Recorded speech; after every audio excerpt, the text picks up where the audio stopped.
Hare Krishna,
Srila Prabhupada ki jai. Sri Guru Prabhupada ki jai. Welcome to Srila Prabhupada's Vyasa Puja ceremony. Has anybody not been to Vyasa Puja ceremony before? So everybody seems to have been. So welcome to those online who are joining us also. So I'll just explain what the program is going to be. So first, thanks to Guru Bhaktivedanta for the kirtan there. And in a minute we'll just read something on the meaning of Vyasa Puja. So if anybody is attending for the first time or slept through previous Vyasa Pujas, then they get an idea of finding out what it means, the purpose of it. After that, we'll have a bhajan called Sri Guru Prabhupada. And this is a bhajan glorifying Prabhupada all the way from Krishna down to the present day. Krishna, Vaiti Chaturmukha. Krishna gave it to Chaturmukha. He gave this knowledge to Lord Prabhupada all the way down to the present day spiritual masters. And then we will have reading of Srila Prabhupada's Vyasa Puja offering to Srila to his Guru Maharaj, which was in 1935.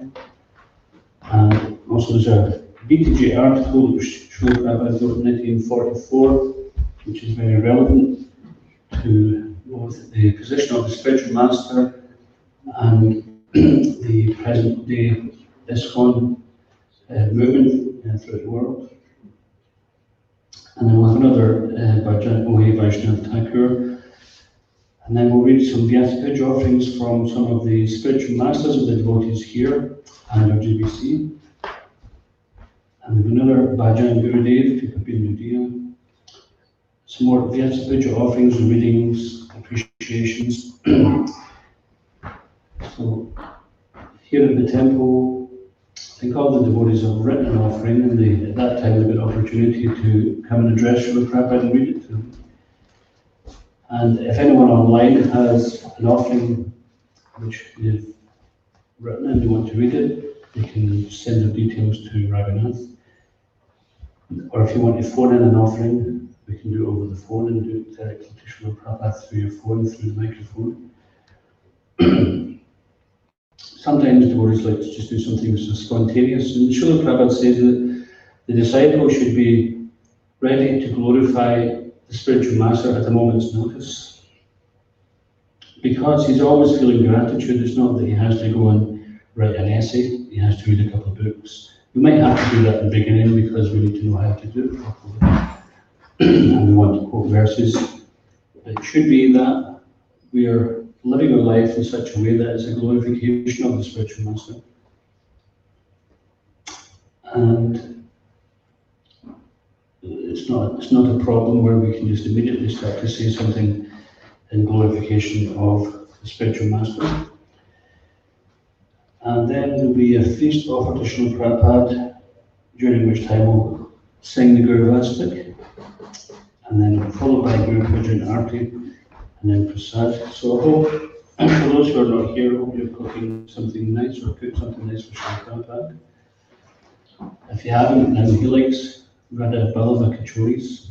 When he was young, he was told, his sister used to call him Kachori Mukhi. Mukhi means face or mouth.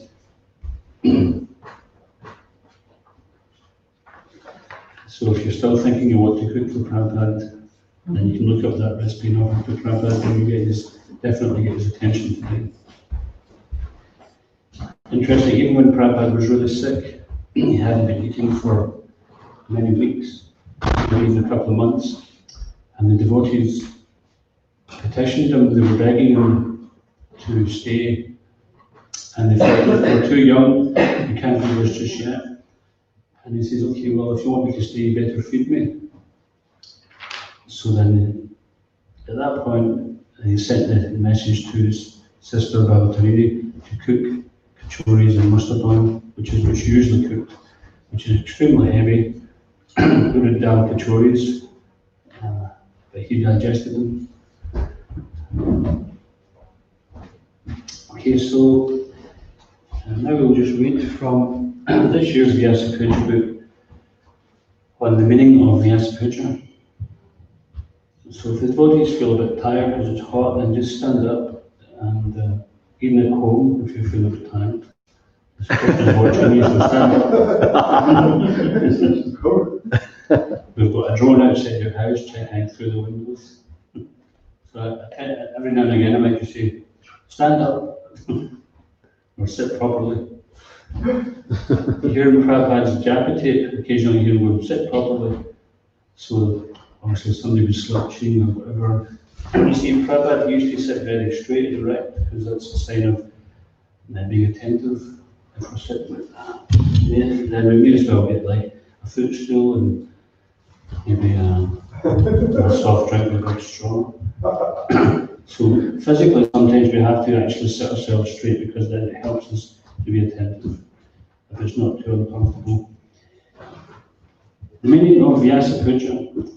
In the modern era, Vyasa Puja as a celebration began in 1924 on the 50th appearance day of Sri Bhaktivedanta Swami Prabhupada. He inaugurated the event for the benefit of his disciples, wanting to give them access to the lineage through glorification of his crown preceptor himself. In establishing this ceremony, of course, he was not canvassing people to worship him as opposed to others, nor was he doing so for his own pleasure. Rather, He taught that Vyasa Puja is the worship of all Gaudiya Vaishnava acharyas through the exaltation of one's own guru. In the International Society for Krishna Consciousness, all members recognize His Divine Grace A.C. Bhaktivedanta Swami Prabhupada, the founder-acarya of the institution, as the preeminent Shiksha Guru, and thus on his appearance day, each year we worship the entire parampara through its most prominent modern representative. Vyasa Puja is a meditation on how Prabhupada is a representative of Vyasadeva. For just as Vyasa gives transcendental knowledge through Vedic texts, and through conveying the process of how to practically apply these teachings, so Srila Prabhupada carried on in that tradition by giving his disciples the same transcendental message, both with traditional expression and in new language suitable for the modern era. But to truly honour Srila Prabhupada, to make the most of the Vyasa Puja ceremony, one must equate oneself with Guru Tattva and how it applies to ultimate divinity. The veneration of Srila Prabhupada deepens when we learn to appreciate Balaram Nityananda Tattva, the archetypal recipients of Vyasa Puja worship. Balaram, as his name indicates, gives spiritual strength to devotees. This is the power that allows practitioners to overcome obstacles on the devotional path. And that is the nature of the true Guru. He helps his disciples overcome all impediments on the spiritual path. For this reason, among others, Balaram is considered the original spiritual master. What are the obstacles on the devotional path? As Srila Bhaktivedanta Thakur teaches us, the demons killed by Krishna and Balaram represent various anarthas or bad habits and qualities, but the demons killed by Balaram are particularly significant in terms of Guru Tattva. Denakasura, for example, is the symbol of ignorance or the disavowal of truth. And Pralambasura embodies licentiousness, selfish desire, or the thirst for personal gain, worship, and honor. Lord Balaram no doubt killed many other demons, as well as Devi the gorilla, Balaram, and the wrestlers in Candace's wrestling arena. But in the current context, Dhenaka and Pralamba may be singled out. Dhenaka, who again is ignorance personified, is in many ways the arch enemy of the devotee. For transcendental knowledge is required to make progress, but the spiritual master destroys this demon's capacity for success, lightening the burden for a sincere practitioner. Pralamba, for his part, represents lusting after another living being for one's own sensual pleasure, greed, and the desire for worship and position. It all begins with the desire for sense gratification. As Srila Prabhupada so clearly taught us, that's why among all vows, Brahmacharya, not just a formal ashram, but it's a particular mindset of veering away from sense gratification. It's called the Brihad Vrat, or the Great Vow.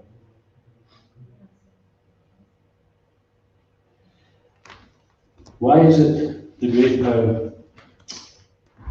What does it ask us to refrain from? It is not just avoidance of sexual activity as such, it has more subtle implications, including the thought of sex, praising it, toying with the idea of it, watching it from afar, secretly speaking of it, intending it, pursuing it, and delighting in its various permutations. Any of these 8 indicates the opposite of brahmacharya, but it goes even further. The perfection of brahmacharya is ultimately realized when one completely transcends the desire to enjoy separate from Krishna.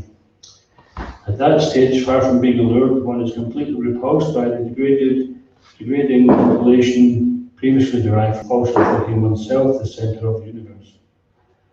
Vyasa Puja is a celebration of moving beyond such an exploitative mentality of gradually evolving into true transcendence, assisting Srila Prabhupada both here and in the beautiful land of dedication by Kuntha. In the transcendental realm, Balaram is said to sing the endless glories of Lord Krishna with thousands of mouths and expands his physical form to serve as Lord Krishna's paraphernalia. In the form of such items as his umbrella, slippers, bedding, pillow, garments, resting chair, residence, gag, thread, and throne. Such all-pervasive service can only come from the ideal Guru, the perfect servitor. Our lives should similarly become the epitome of service, and we learn this from Balaram, extended to us through Srila Prabhupada. Lord Balaram's service reaches its pinnacle in his form as Nityananda Prabhu, wherein he taught Jaga and Madai the error of their ways. They became great devotees by his grace. Thus he acts as Guru, saving the most fallen of souls, just as our beloved Srila Prabhupada did in saving the countless Jagas and Madais of the fourth age. Vyasa Puja is a time to remember this and to thus recommit to renew our vow to be real disciples. And this is often the case when we glorify the spiritual master, when we think of what he's done for us, these sacrifices he made to bring us Krishna consciousness, then sometimes we feel like we haven't reciprocated enough. And that's natural, that's the humility of a devotee. And that becomes a springboard for us to renew our commitment and determination that this year I want to try to do something better. I want to try to do something a bit more meaningful.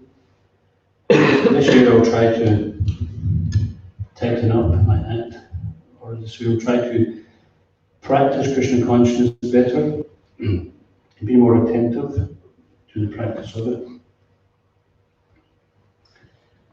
Meditating on Balaram Nityananda Tattva is thus a sure way to appreciate the depths of Vyasa Puja, for through them and their foremost modern representative, Srila Prabhupada, we learn how to really serve Krishna with heart and soul. In our various Vyasa Puja offerings, then we glorify Srila Prabhupada and his many accomplishments, reminding ourselves of his deep connection to Vyasa, Balaram and Nityananda Prabhu, loving spiritual servitors par excellence. But who serves Krishna best? Srila Prabhupada has taught us what Sri Chaitanya Mahaprabhu revealed and exemplified that Srimati Radhika is unparalleled in her devotion and her mood of loving Krishna. Even if her level of consummate love is unreachable by any other living being, she is the embodiment of Krishna's pleasure potency, Ladini Shakti, and those who serve her, that is to say, those who serve Srila Prabhupada, who serves her, can assist in her incomparable pleasure-giving project. Her very name Radha is derived from the Sanskrit Aradhana, which means worship, and Srila Prabhupada usually called her Radha Rani, for she is the Queen Rani of such worship. Her name implies that her love for Krishna is unsurpassed. Srila Prabhupada gave us the foremost of godly texts, Sri Chaitanya Charitamrita, which teaches that although Krishna is so beautiful that he can attract millions of cupids, and is therefore called Madan Mohan, the attractor of Cupid, Srimati Radharani can attract even Krishna. She is therefore called Madan Mohan Mohini, the attractor of Cupid. As Srila Prabhupada said, if we approach Krishna through Srimati Radharani, through her mercy, then it becomes very easy. If Radharani recommends this devotee is very nice, then Krishna immediately accepts, however a fool I may be. Because it is recommended by Radharani, Krishna accepts. So this is Srila Prabhupada's words.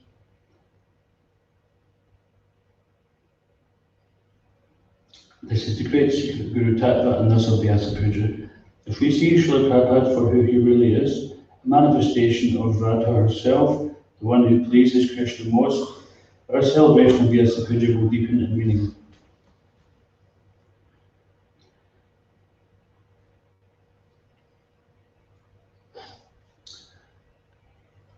So this is to be understood that the spiritual master, the chain of spiritual masters, is representing Srimati Radharani.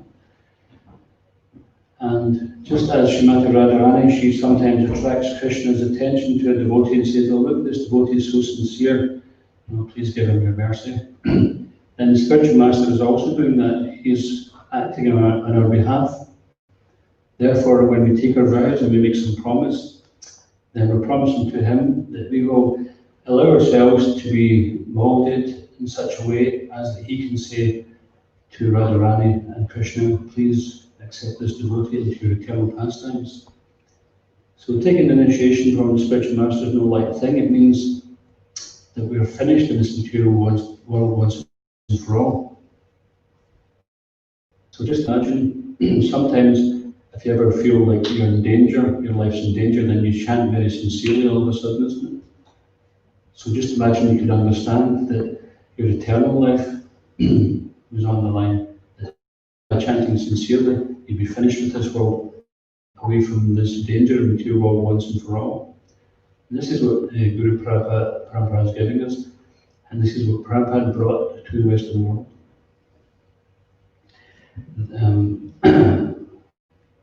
No more birth, death, old age, and disease. If we want that, then we're in the right place. If we want to get out of the material world, then we'll come to the right place.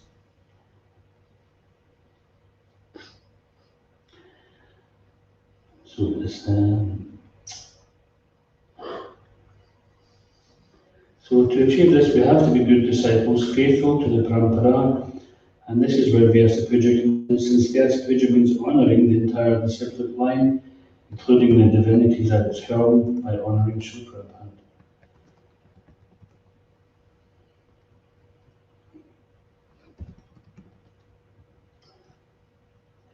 And therefore, we should embrace the Guru's mood while serving his mission with deep love and affection.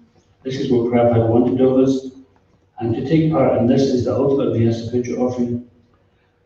So of course it's nice to come together and hear words of praise, glorification, recognition of Prabhupada's greatness, etc.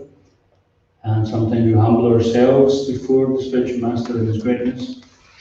But the real thing is what we're actually going to do. It's just like our friend Paddy here, he often wears this t-shirt called Actions Speak Louder Than Words. So we can write so many words, and that's nice. But if we're going to write some words, then we should try to ensure that we're living them. And if you want to offer a real Vyasa Puja offering, then do something which would please Srila Prabhupada. It's not necessarily that we'll go and become the founder of some international organization or do some huge big thing, but we can all work together to do something together for Prabhupada, to do something for Lord Chaitanya's mission, which is to reclaim the fallen conditioned souls. So, just as we were saying yesterday, Krishna appears to reclaim the living entities, his eternal parts and parcels. He comes to remind them that this is not where you belong. Come back to eternal life full of bliss and knowledge. And the spiritual master is saying the same message. This is the qualification of the Guru, that he's simply carrying Krishna's message. He doesn't change it.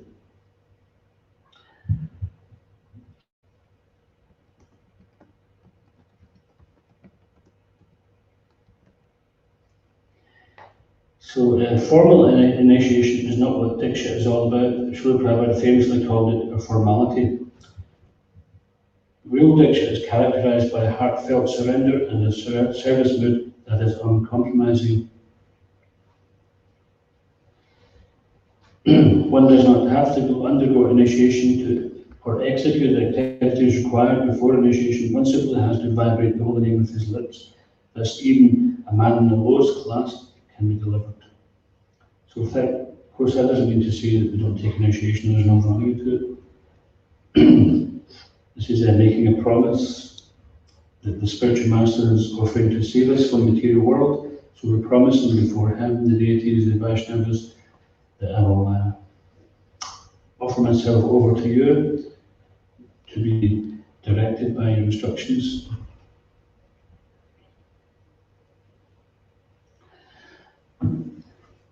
And the main thing about this Krishna consciousness movement is to chant the holy name. So in the purport to the Mahamantra, Srila Prabhupada says that this Mahamantra has to be heard from the lips of authorities. And he says that as far as possible, we should avoid hearing the chanting of the holy name by non-devotees, just as much as we would avoid milk which is touched by the lips of a serpent. So if a serpent touches milk, it poisons it. You know, milk is very valuable food stuff. It's a sign of opulence. and it has many health benefits. But if it's touched by a serpent, then it has the opposite effect. So similarly, the holy name, the Maha-mantra, is meant for curing us of this material enjoyment disease and re-establishing our original constitutional position, whereby we can enjoy properly in full eternal life of bliss and knowledge. And we have to hear it from the authorized source, and not by some, as Prabhupada would put it, some upstart who just decides to self-appoint themselves as guru. So it's not that one decides one day, I think I'll become a guru, and we just start calling ourselves Guru Swami Prabhupada Bhogi Yogi. We can't do that. You can do that, but Prabhupada says actually there's not good guru and bad guru, there's only guru. So guru means guru, it doesn't mean that there's different types, it just means spiritual master. So as the day goes by, the next couple of hours, we're going to find out more about that through the various readings from the devotees. And Prabhupada, I'll just finish here. So keep this parampara system. Prabhupada says this Vyasa Puja is parampara system. Vyasa Puja needs to accept this parampara system. Vyasa, Guru is a representative of Vyasadeva because he does not change anything. What Vyasadeva said, your Guru will also say the same thing. Not that so many hundreds of thousands of years have passed away, therefore I'll give you a new formula. No, there is no new formula. The same Vyasa Puja, the same philosophy. Simply we have to accept it, then our life will become successful. So Krishna is known as Nava-Yoganam, eternally youthful. And that means that he's effervescent, he's always fresh. It's not that you look at Krishna and then finally you think, I'm fed up looking at Krishna. There must be something beyond that. Actually, there's nothing beyond Krishna. And Krishna's form is so attractive that you never lose the attraction to look at Krishna. He's all attractive. So similarly, this message coming from Krishna, it doesn't become dated at any time. It's always applicable. Because in the material world, which is endlessly mutable, all that happens is that the same modes of material nature are acting. And sometimes one mode may be more dominant than another. But it's just a configuration, endless configuration of the modes of material nature. And but this is also known as chewing the tube. It may appear as something different, but when you go to enjoy it, it's just the same thing in a different dress.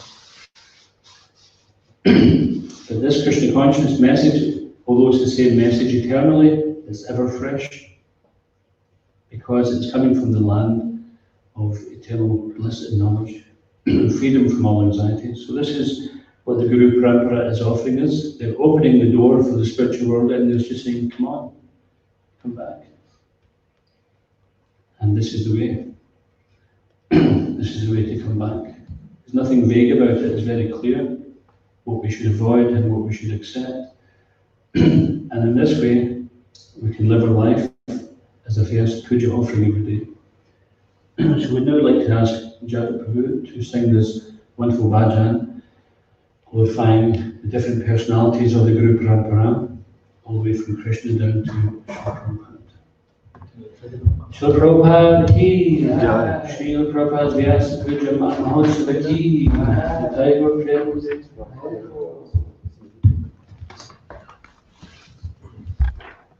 Here, Puja. Yeah.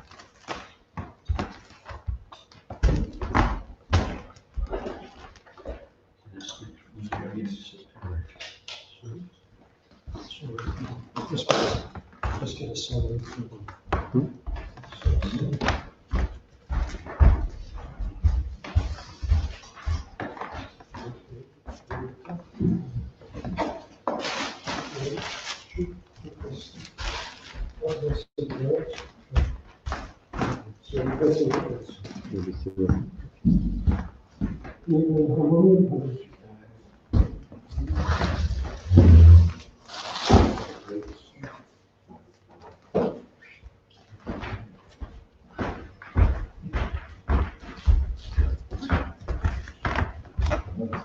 It's very simple, it's just 2 chords here. I just haven't been clever how many notes, so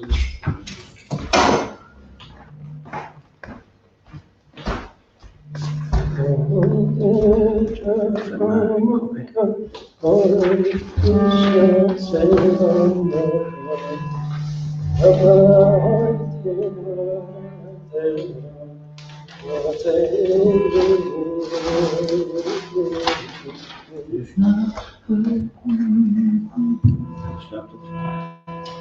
that the key? sorry? Is that you just finding the key? Yeah.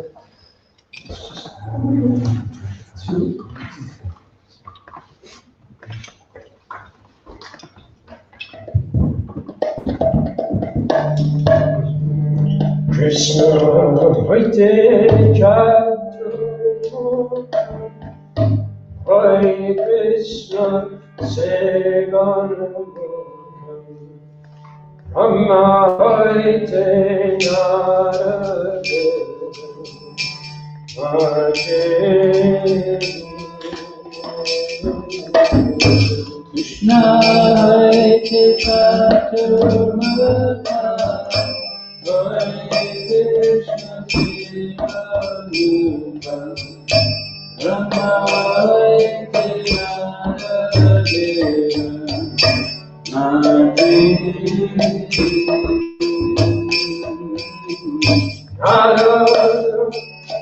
Oite Vyasa Vyasadeva founder-acarya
Jayadama Tasya Shikoro Shokamaja Ahite Brahmanya Suri Jayadama Tasya Shikoro Shokamaja Jayate Brahmanya Tirtha Puri Yasa Tirtha Das Lakshmi Bhakti Vyasadeva Ahate Madhava Puri Yasatirthatarasa Lakshmi Pati Vyasadeva Ahate Madhavendra Puri Madhavendra Puri Bora Shishya Bora Shri Swami Nityananda Shri Advaita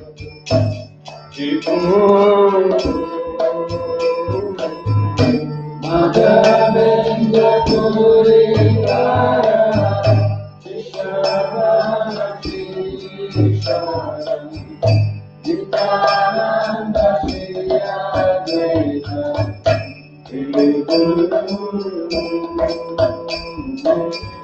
Ishvara Purite Dhamya Purire Shri Chaitanya Jagadguru Gora Babu Ishvara Purite Dhamya Purire Shri Chaitanya Jagadguru Gora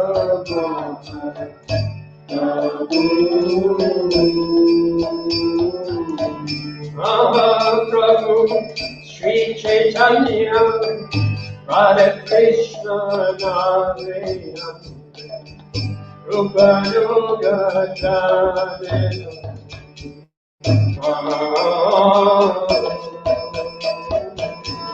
Mahaprabhu Sri Chaitanya Radha Krishna Navina Rupa Nuga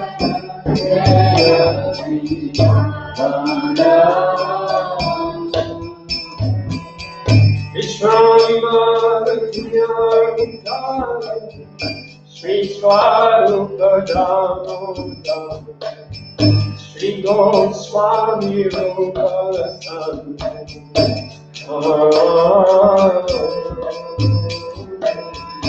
Vishambara Priyakara Vikarupa Damodar Shri Goswami Rupa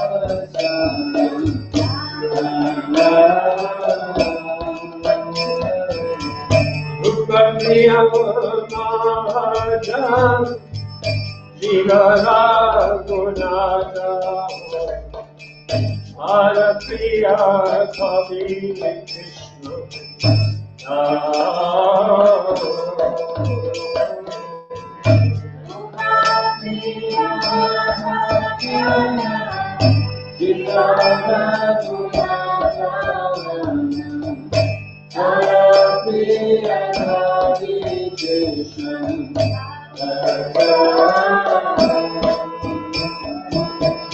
Ishvadasu Priyavan Narottama Sedavan Harapada Vishwana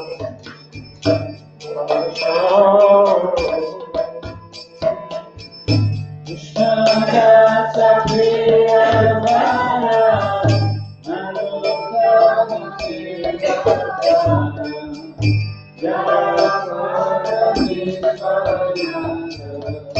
Hare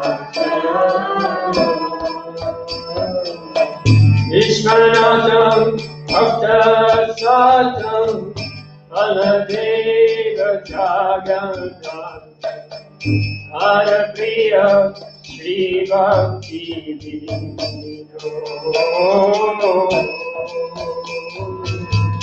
Vishwanath Bhakta Sata Baladeva Jagannatha Harapriya Shri Bhakti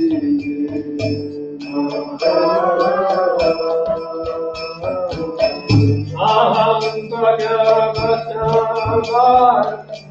Shri Gora Kishora Harivardhane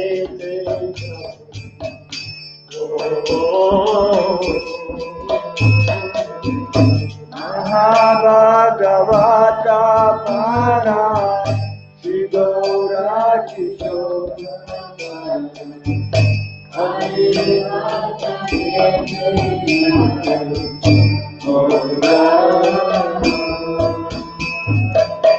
Ihara Paramahamsam Orangera Nijam Adara Charanema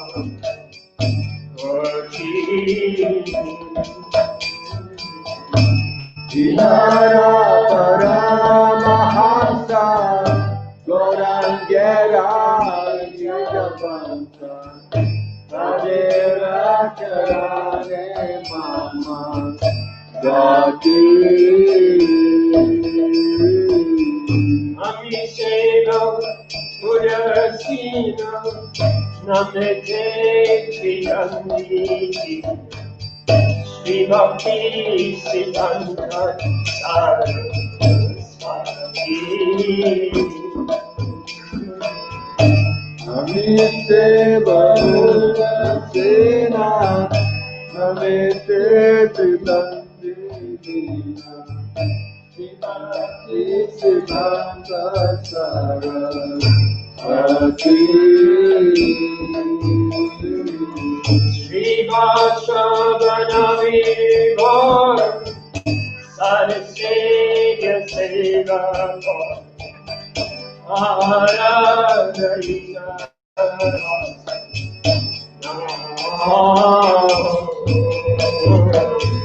Vivasa Banale Vada Sadachaya Devapara Sahavarita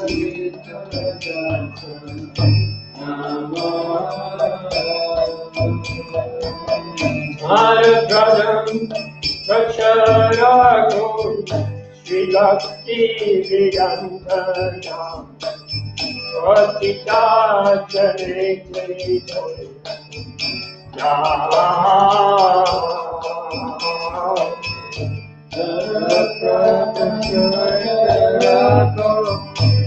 Bhaktivedanta Namo Patita Janete Doya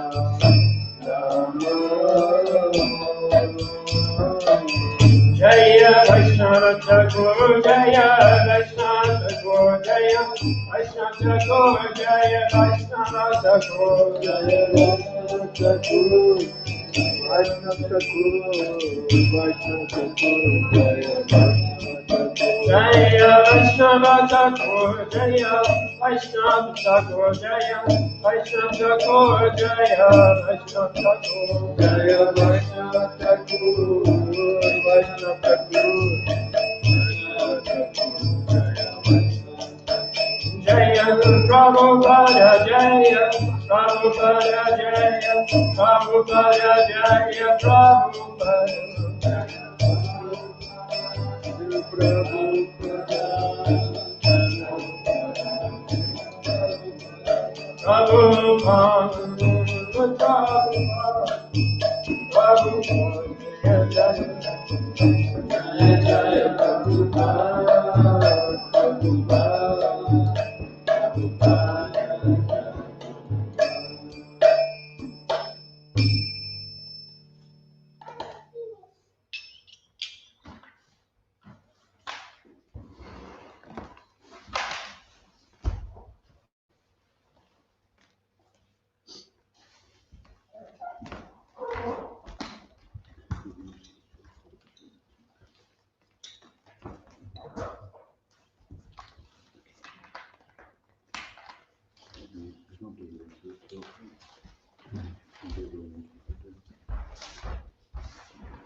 was able to follow that nice bhajan,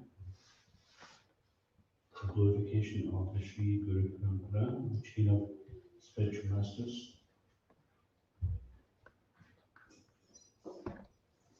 So now I'd like to begin readings of offerings of the Vyasa Puja ceremony. And to begin with, we're going to read Srila Prabhupada's Vyasa Puja offering, which he wrote back in 1935. It's a wonderful poem. Sorry, am I interrupting you? I just was interested in the translation, English translation from the verse, but you just have some. Yeah, and you can find the translation for that somewhere, I'm sure, if you find out what the bhajan is. You'll find that in one of the songbooks. So this is Srila Prabhupada's offering to his spiritual master. Adore, adore you all, the happy day, blessed than heaven, sweeter than May, when he appeared at Puri, the holy place, my Lord and Master, His Divine Grace. O my Master, the evangelical angel, give us thy light, light up thy candle, struggle for existence, a human race, the only home, His Divine Grace. Misled we are, all going astray, save us, Lord, our fervent pray. Wonder the ways to turn our face, adore thy feet to divine grace. Forgotten Krishna, we fallen souls, paying most heavily the illusion's tolls. Darkness around, all untraced, only hope is divine grace. Message of service thou hast brought, a healthful life as Chaitanya brought. Unknowing to all, it's full of grace, that's your gift, your divine grace. Absolute and sentient thou hast proved, impersonal calamity thou hast removed. This gives us a life anew and fresh, worship thy feet, your divine grace. Had you not come, who had told the message of Krishna forceful and bold, that's your right, you have the mace, save me and follow your divine grace. The line of service is drawn by you, is pleasing and healthy like morning dew, the oldest of all, but in a new dress, miracle done, your divine grace. Srila Prabhupada ki jai.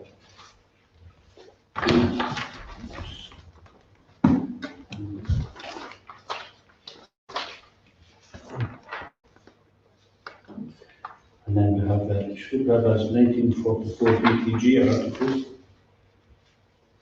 Have that somewhere? On the screen. Printed now.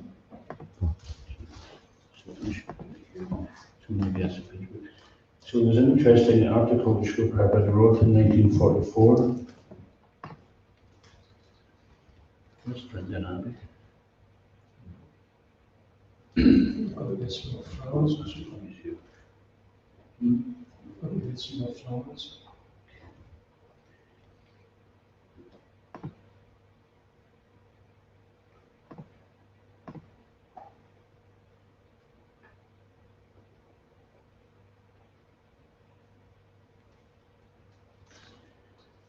So in 1944, as World War II raged in Europe and the Far East, very much affecting British rule in India, Srila Prabhupada published his first mission of Back to Godhead magazine. Back to Godhead's motto, the translation of a verse in the Chaitanya Charitamrita, was Godhead is light, nescience is darkness. Where there is Godhead, there is no nescience. In his article, Srila Prabhupada refers to the motto in its first paragraphs and stresses how a widespread adoption of the spiritual and moral values taught in India was the only hope for mitigating the worldwide crisis presented by the war. Faced with a similar worldwide crisis today in the COVID-19 pandemic, we are including Srila Prabhupada's remarkably relevant article in this year's Vyasa Puja book, Back to Godhead. The man, having forgotten himself as the Son of Godhead, has forsaken his real constitutional nature. He has misidentified himself with everything non-godly and therefore manipulates material existence conducted by the mind and the six instrumental senses. He is concerned only with his material coverings of gross body and the subtle mind, but cannot see either himself or his so-called luminous fellow men. This is what we mean by essence, which is darkness. The man, having designated himself with the relation of his vehicular body and the finer elements of mind and ego, etc., like the motor-driven car who has identified himself wrongly with the motor car driver who has identified himself wrongly with the motor car itself, has manufactured a civilization which is self-contradictory and self-denial. His so-called rationality, having not gone far above the rationality of the lower animals, he laments at the death of his fellow men or at the loss of his own things, which he has never witnessed by real experience. This is what we mean by essence, which is darkness. He slightly feels only, and that after the death of his fellow men, that the body loses something that moves it, just like the driver moves the motor car, but still, due to the darkness of essence, he never concerns himself with the driver of the body, but takes care superficially only for the body or the mechanical car. In the darkness of essence, he is fully amazed with the mechanism of the gross body, just like a boy who is amazed with the mechanism of the motor car, but he hardly tries to understand that without a driver or any amount of astounding mechanical engine arrangement, of the motor car or that of the human body, it cannot move either of them even by an inch. This is what we mean by essence, which is darkness. It's an interesting article, it's very poetic. The defect of the present day civilization is just like the above. This is actually the civilization of essence or illusion, and has therefore civilization been turned into militarization. Everyone is fully concerned with the comforts of the body and everything related with the body, and nobody is concerned with the spirit that moves the body. Although even a boy can realize that the motor car mechanism has little value if there's no driver of the car. This dangerous ignorance of humanity is across essence and has created a dangerous civilization in the form of militarization. This militarization, which in softer language is nationalization, is an external barrier to come to an understanding of human relations. There's no meaning in a fight where the parties do fight only for the matter of different coloured dresses. There must be therefore an understanding of human relations without any consideration of the bodily designation or coloured dresses. At a relevant point just now, there's so much racial tension going on just now, and Prabhupada puts it very simply that people are fighting over a different colour of dress and nothing more. It's so Kali Yuga, isn't it? Back to Godhead is a feeble attempt by the undersigned under the direction of His Divine Grace A.C. Bhaktivedanta Swami Prabhupada, the celebrated founder and organizer of the Godhead activities, just to bring up a real relation of humanity with the central relation of the Supreme Personality of Godhead, that there is a great and urgent need of a literature like this, is keenly felt by the leaders of all countries, and the following statements will help much in the procedure. Some time back, a bold statement by the Metropolitan of India in the form of moral and spiritual rearmament movement was published in the Hindustan Standard, in which the Reverend Bishop declared that India, guided by God, can lead the world back to sanity. The President of the United States of America, in a message to the Senate, stated that the underlying strength of the world consists in the moral fibre of citizens. A program, therefore, of moral rearmament for the world cannot fail to lessen the dangers of armed conflict. Such moral rearmament, to be most highly effective, must receive support on a worldwide basis. The ex-President of the United States of America, Mr. Herbert Hoover, sent a message in a citizens' meeting in New York which included the following words: "What the world needs today is to return to sanity and moral spiritual ideals. At the present moment, nothing so concerns mankind."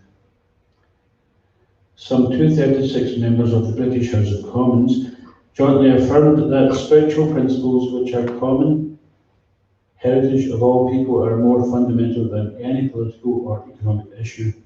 They also strongly affirmed that there is urgent need to acknowledge the sovereign authority of God in home and nation to establish that liberty which rests on the Christian responsibility to all one's fellow men and to build a national life based on usefulness, unity and faith. And that's still today, actually. I'd just like to comment on that. I think it was last year sometime, or the year before. We had a management council meeting down at the manor, Bhaktivedanta Manor, and it was brought to the attention of the devotees, I think it was Prabhu who brought it, that the government, the UK government, were saying that they are very much in favour of religious charities and in religion because it means if people follow some religion, some religious principles, then it makes their job easier because there's less people go to jail. There's so many less social problems on account of that. Sometimes broken homes cause so many problems immediately, and the fallout for years afterwards and generations afterwards, it can have an effect. So it's recognised by the government, and therefore they're actually still very keen to promote good morals in this country, if they can remember what they are. And if not, then Srila Prabhupada's books can certainly remember them. So Stafford Cripps, the Lord Privy Seal of Britain, in a meeting of Christians sometime in the month of September 1942, said that the kingdom of God would be accomplished through the divine power of love, and he declared that the tasks before us are, first, so to conduct ourselves as individual Christians that in spite of the difficulties of our surroundings, we may work toward the establishment of the kingdom of God throughout our country and the world. And second, to influence and change our social, economic and political environments as to encourage both ourselves and others to take to the Christian way of life. So Prabhupada isn't particularly asking everyone to become Christians, but he's talking about the principles here. The horrors of the war are pinching everyone and all in the world, and the statement of Mr. Wintle Wilkie after his return from Russia will tell the story of all other countries in the world. He stated that 5 million Russians have been killed, wounded or missing. At least 60 million Russians are slaves in the Russian territories controlled by Hitler. Food in Russia this winter will be scarce, perhaps worse than scarce. Fuel will be little known this winter in millions of Russian homes. Clothing, except for the army and for essential war workers, has nearly gone. Many vital medical supplies just do not exist. What is true for the Russian people is also true for other people, as we Indians are feeling the same scarcity, the same want, and the same disgust. The disgust of the war is well summarised by the Foreign Secretary of Britain, Mr. Anthony Eden, who said that this time we have to finish the job properly. We will not tolerate this business every 20 years. So, of course, at that time there was only a short period of time since the First World War, and it was almost becoming a habit. When the job is finished, we must see that they cannot start it again. That is the will of the nation and the United Nations.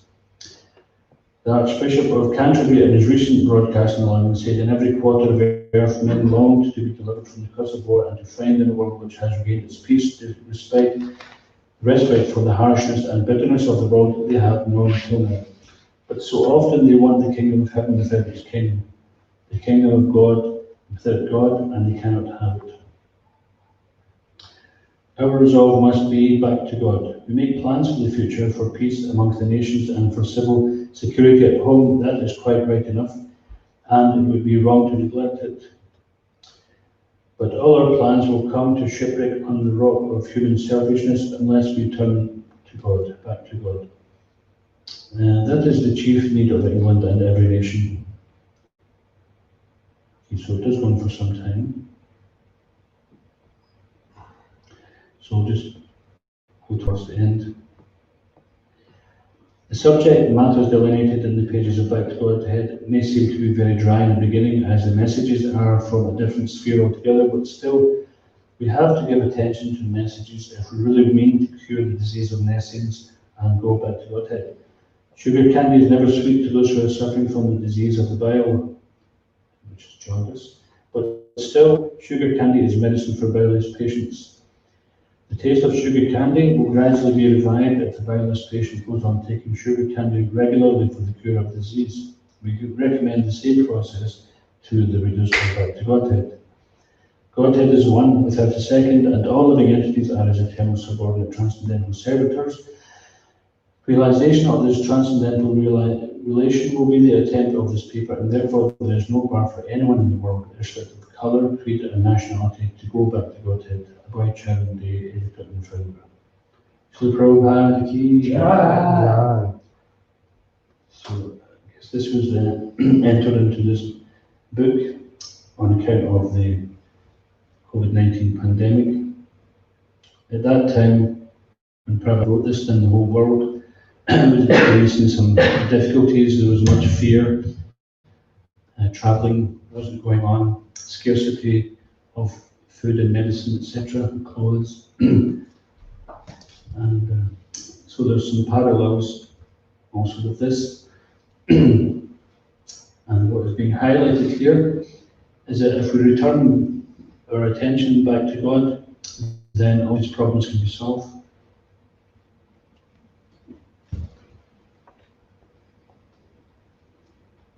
So now I'm going to sing another bhajan. This time we will read the translation first. The first one we sung, which was the Guru Parampara, and basically it was describing different personalities in the Parampara, beginning from Krishna to Brahma to Narada to Vyasa, all the way down. So it's almost doesn't require translation, but there's a little bit of translation there which can help to see the connection of the dots of the Parampara. And so this song is O He Vaishnava Thakur. Can you play the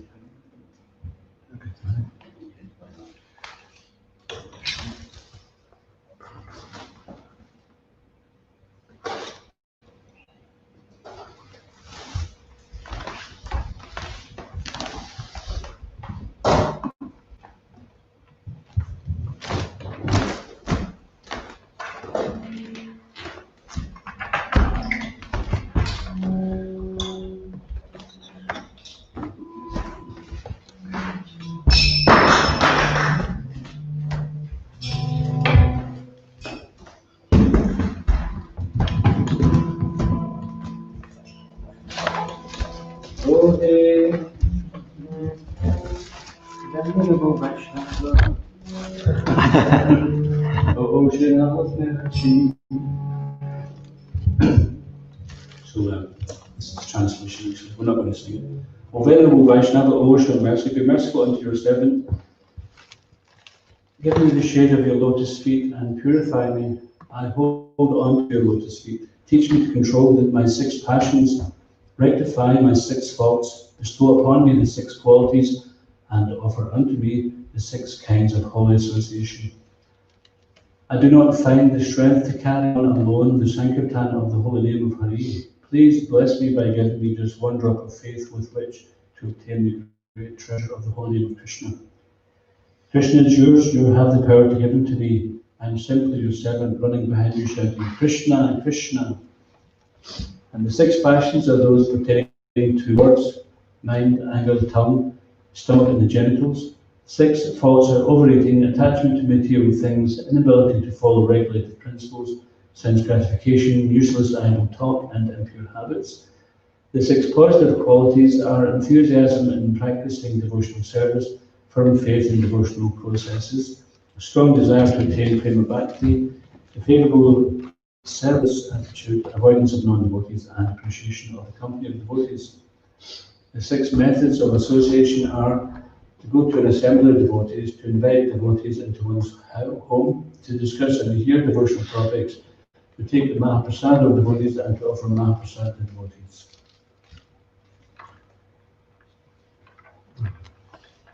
Vaishnava Thakur Srila Prabhupada ki jai.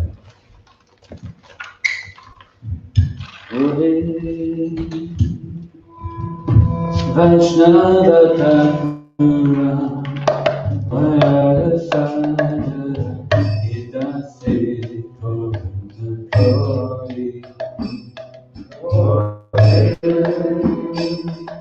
Vaishnava Thakur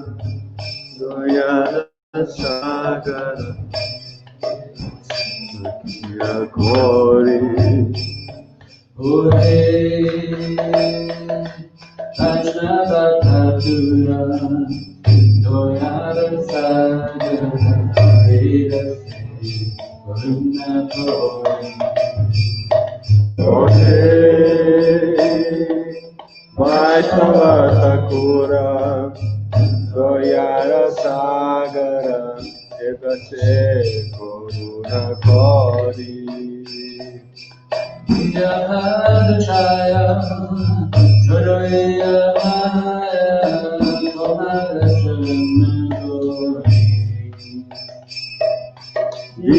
Tomara Chaya, Jodoya Maya, Tomara Charana Dori. Chaya, Jodoya Maya,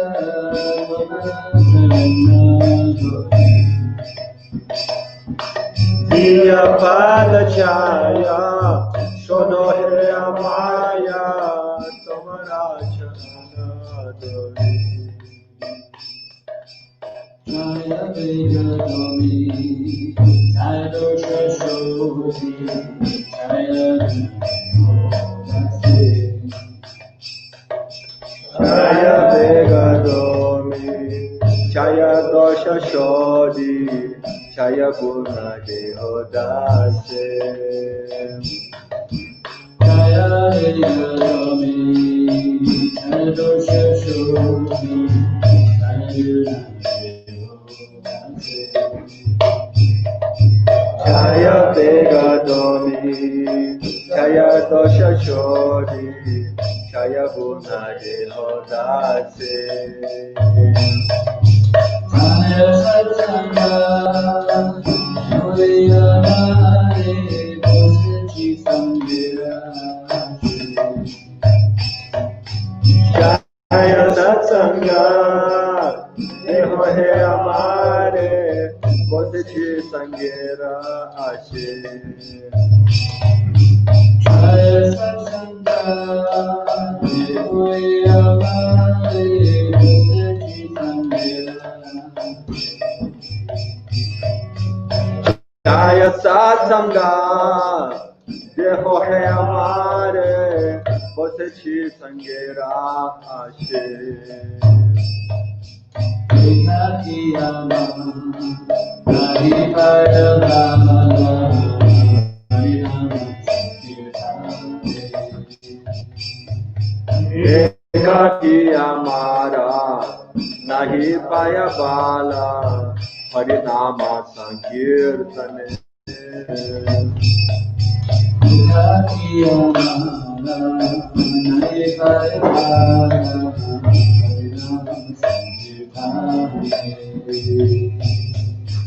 Ekakiyamara, Nahi Paya Bala, Harinama Sankirtane.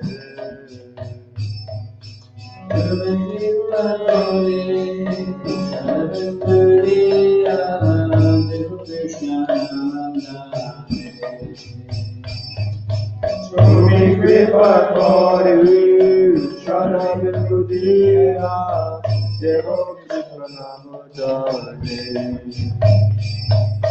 Swami Kripa Kori, Sharavindudiya, Devo Krishna Namodane. Swami Kripa Kori, Sharavindudiya, Devo Krishna Namodane. Krishna Setova, Krishna Niteharo,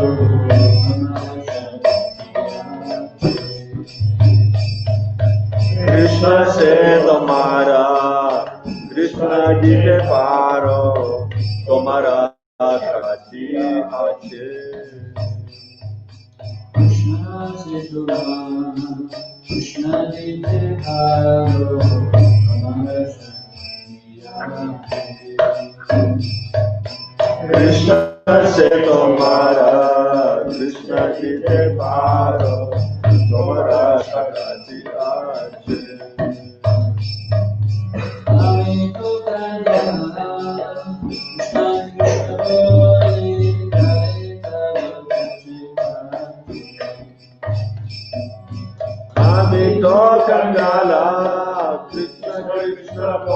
Koli, Vaitava Pache Pache. Ramito Kanda, Krishna Krishna Boli, Vaitava Pache Pache. Ramito Kangala, Krishna Krishna Koli, Vaitava Pache Pache.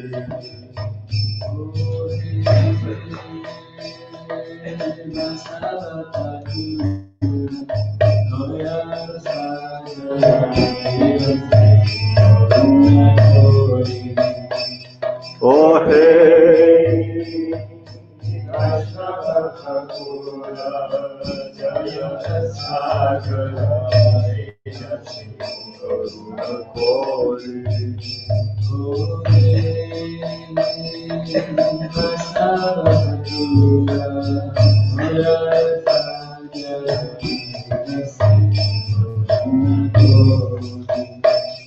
Oh hey, Vaishnava Thakura, Vyasadeva,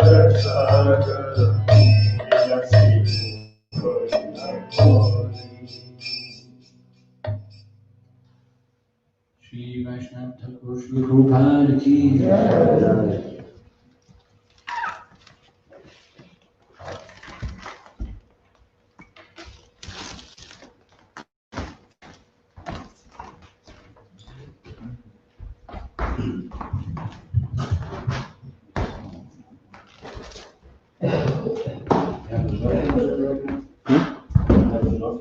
Yeah.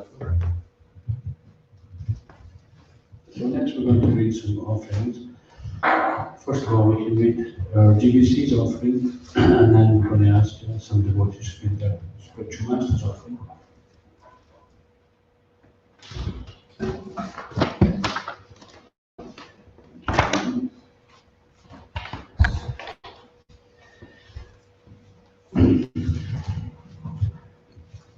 So just to tune into the mood of our beloved authorities, our GBC and our spiritual masters, and we thought it'd be nice to set the scene with hearing how they glorify the spiritual master, how they see Srila Prabhupada, and how they serve Prabhupada, and how they feel grateful for what Prabhupada has given and what he's done. So first of all, we have from our GBC Prabhupada. And dear Srila Prabhupada, please accept my humble obeisances at your lotus feet. For sure, the world needs the glorious message you delivered to us when you arrived in America in 1965, arguably more than ever. May I be so cheeky as to ask you for something on this most glorious day of your Vyasa Puja. My request is to inspire us all to be so much more effective in spreading far and wide the message you gave us. We have made some progress since you left, but there is so much more we need to do. Thank you. I fall at your lotus feet in awe of all that you did on behalf of your beloved Guru Maharaj and Lord Krishna. Your inspiration is an ever-increasing reality for me, and I offer you my sincere thanks for that sublime benediction, hoping to be your eternal servant. Prabhu's thanks. Srila Prabhupada ki jai. So, do we have Shri here now? I send you an invitation. Okay, so Raghunath, so next, Raghunath, who is the disciple of Radhanath Swami, will read the offering to Srila Prabhupada and of his spiritual master.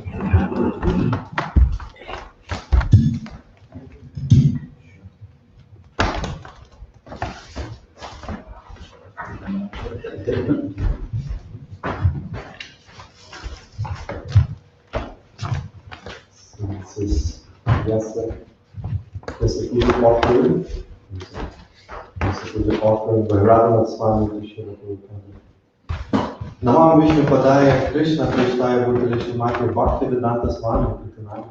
Namaste Saraswati Devi Gaura Bhani Pracharini Nirvishisha Sundravadi Prashati Vishatayani.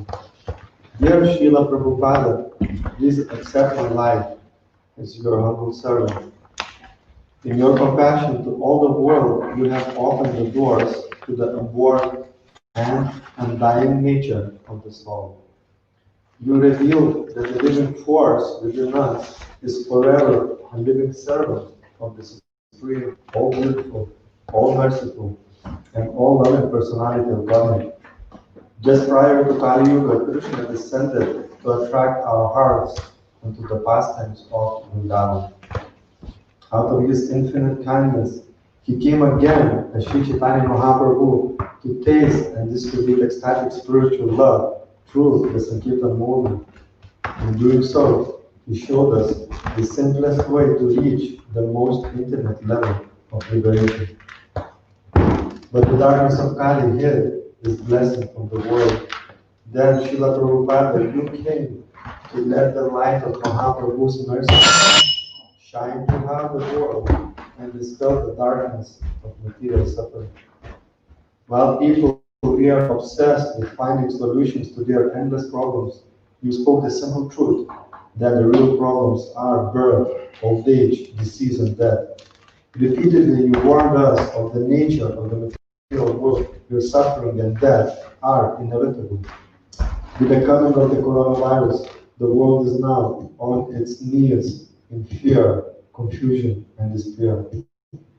This is but a glimpse of what will come in Kali Yuga. But Srila Prabhupada, you enlighten us with an eternal truth, where Krishna's love and endless joy are forever awaiting. Every situation is an opportunity to seek shelter in God's grace and share this mercy among devotees. In this spirit, as a devotional community, we have the chance to share the treasure of bhakti with the world. As the embodiment of Krishna's divine grace, you pleaded with us to rise above petty differences and distractions and unite to receive and distribute Lord Chaitanya's mercy. In your compassion for all beings, you taught us the purest meaning of love.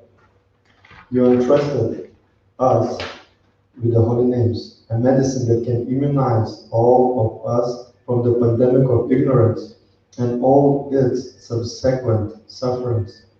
You opened the gates to the spiritual world, which is seated in our own hearts. Your Shri Radha Gopinath will smile upon us and welcome us home. I pray, Srila Prabhupada, that you will please help me overcome my seemingly endless pathetic weaknesses, so that my every heartbeat may be an offering of love and gratitude to you, an aspiring servant for your servants, Radha Swami. Srila Prabhupada ki.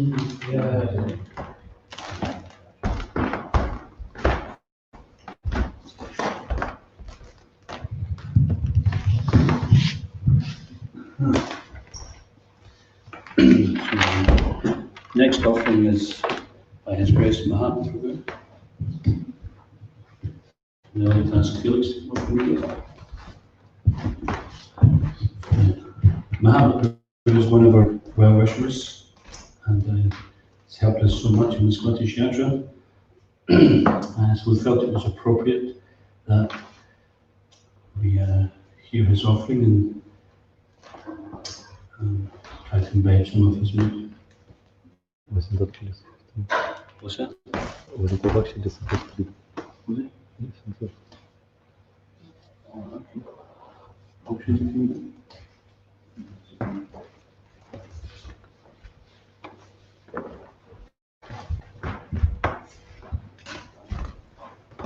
Desha Prabhupada, Namo Vishnu Krishna Vishnu Bhaktivedanta Bhaktivedanta Swami Prabhupada. Namaste Saraswati Gauri Mani Pachana. Every Shesha Srinivali Pashticharya Shikari. So it's entitled, I Was Born to Serve You. I sometimes wonder, was I your servant in the past? Is it possible that I and your other disciples were sent by your Guru Maharaj to help you spread Krishna consciousness? Or was I just a lost and useless soul? A frustrated hippie, fortunate enough to meet your divine grace and engage in your service. The latter is certainly true regarding the former, who spoke these encouraging words. My spiritual master knew that alone I could not do this great work. Therefore, he has very kindly sent you all to help me in this task. I accept you, therefore, as representatives of my Guru Maharaj, playing as my affectionate disciples. Some may argue that this statement was just an expression of your humility, and no doubt it was. But it's deeply inspiring to think that I took birth to serve you and your movement. During my teenage years, I sometimes saw devotees in my hometown of Los Angeles. They even started a temple in my neighborhood. In 1967, when I visited Haight-Ashbury, I ran into devotees there. Then, when I went away to university in 1969, devotees from the local temple were doing kirtan daily on campus, and I often heard the Hare Krishna mantra on the radio. So from the age of 17, devotees became part of the landscape of my life. Was this a coincidence? Or was this part of a divine plan for one who takes birth to serve you? Perhaps we'll never know for sure. Still, for me, it feels like meeting you was meant to be. But maybe I did take birth like everyone else to pursue the mission of being God. If so, it would be audacious of me to think that I took birth to help you spread this movement. Especially because I wasn't born in a devotee family, not even a Brahmin or a religious family. Plus, my teenage pastimes often centered around breaking Vedic principles. Saying the path I was traversing was a dark and dangerous one. Still, the thought that I took birth in America to serve you, that maybe in the past I had a connection with devotional service, not only inspires me to no end, but ingratiates me to your eternal service. When I feel I was born to serve you, it deepens my connection and commitment to you, and gives me the determination I need to overcome the obstacles on the path of becoming Krishna conscious and sharing it with others. The thought that I was born to serve you keeps me constantly endeavoring to more deeply understand you, your teachings, and your mission. And it impels me to try day in and day out to personify your teachings. But maybe I am proud and foolish to think this way. Maybe it just happened. I had to be in the right place at the right time, and by some stroke of luck, I took up Krishna consciousness. Maybe that fortune had nothing to do with me or my past. Maybe it was entirely due to your mercy. And if I can dance to your drum and imbibe your thoughts and teachings, don't I have the right to believe that my birth was ultimately meant for your service? Srila Prabhupada, I have always felt most fortunate to be able to do anything for you. I often think that if I didn't have your service, I wouldn't have a good reason to do anything. And even if I was showered with material opportunities, opulences, and pleasures, what happiness could it bring if not engaged in your service? You know me better than I know myself. I never felt qualified to serve you, but I knew that serving your devotee is a rare opportunity and should be taken advantage of. It was your mercy to engage me in your service and tolerate my feeble attempts to serve you. You know I'm a fallen soul, but somehow I had a desire to serve, and thus you gave me responsibilities in your movement. And even when I didn't serve well, made numerous mistakes, or sometimes even gave up my service, you never gave up on me. You continued to engage me, tirelessly supported and instructed me, and continued to pray for my spiritual advancement. Therefore, how can I ever give up your service? How can I ever think of doing anything other than pushing on your movement, the movement you risked your life to give birth to and raise? So, was I Krishna conscious in my past life? Were we together before and again united in this life? Was I sent by a Guru Maharaj to help you? Who knows? But one thing is for sure, no matter how I or anyone looks at it, I was born to serve you. Your unqualified but fortunate eternal servant, Mahatma Das. Srila Prabhupada ki jai.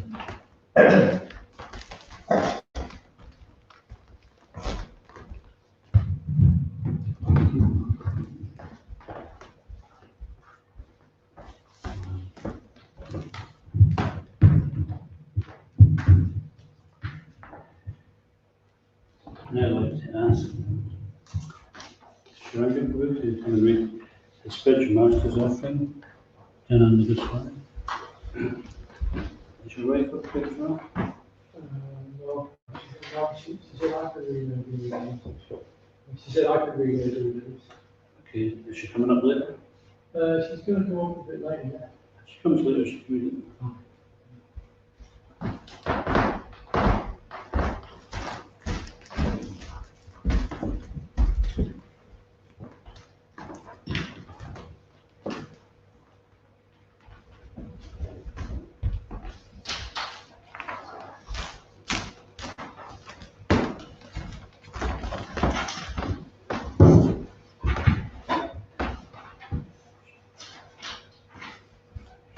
Nam Om Vishnu Padaya Krishna Prastaya Bhutale Srimati Bhaktivedanta Swami Prabhupada.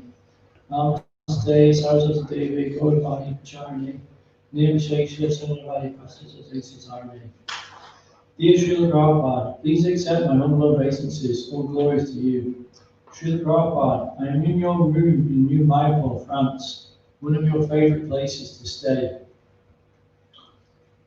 And then conversation in Vrindavan as quoted in the letter from Krishna Swami to Bhagavad-gita As 4th August 1977. Is the new Mayapur Palace maintained nicely? I like to live there, especially my wonderful room. I like to live there. I like that new Mayapur facility. Nice vegetables, flowers, grains. This is very encouraging to have such a farm where all problems are solved. Repair all the old buildings and give all the new people become ample accommodations. This is a strange, unanticipated time. All around coronavirus consciousness. Somehow I am here in this oasis you have given us. It seems that every year, as I am about to write your Vyasa Puja offering, I find myself in New Mayapur, sitting in your room. This is indeed your mercy and your message. But this year is a little different. Since I'm not scheduled to be here, but due to the coronavirus pandemic, I could not travel, and I'm in a room here under your lotus feet. The stark reality of the material world is vividly rearing its ghastly face, and nobody can hide except in their cell.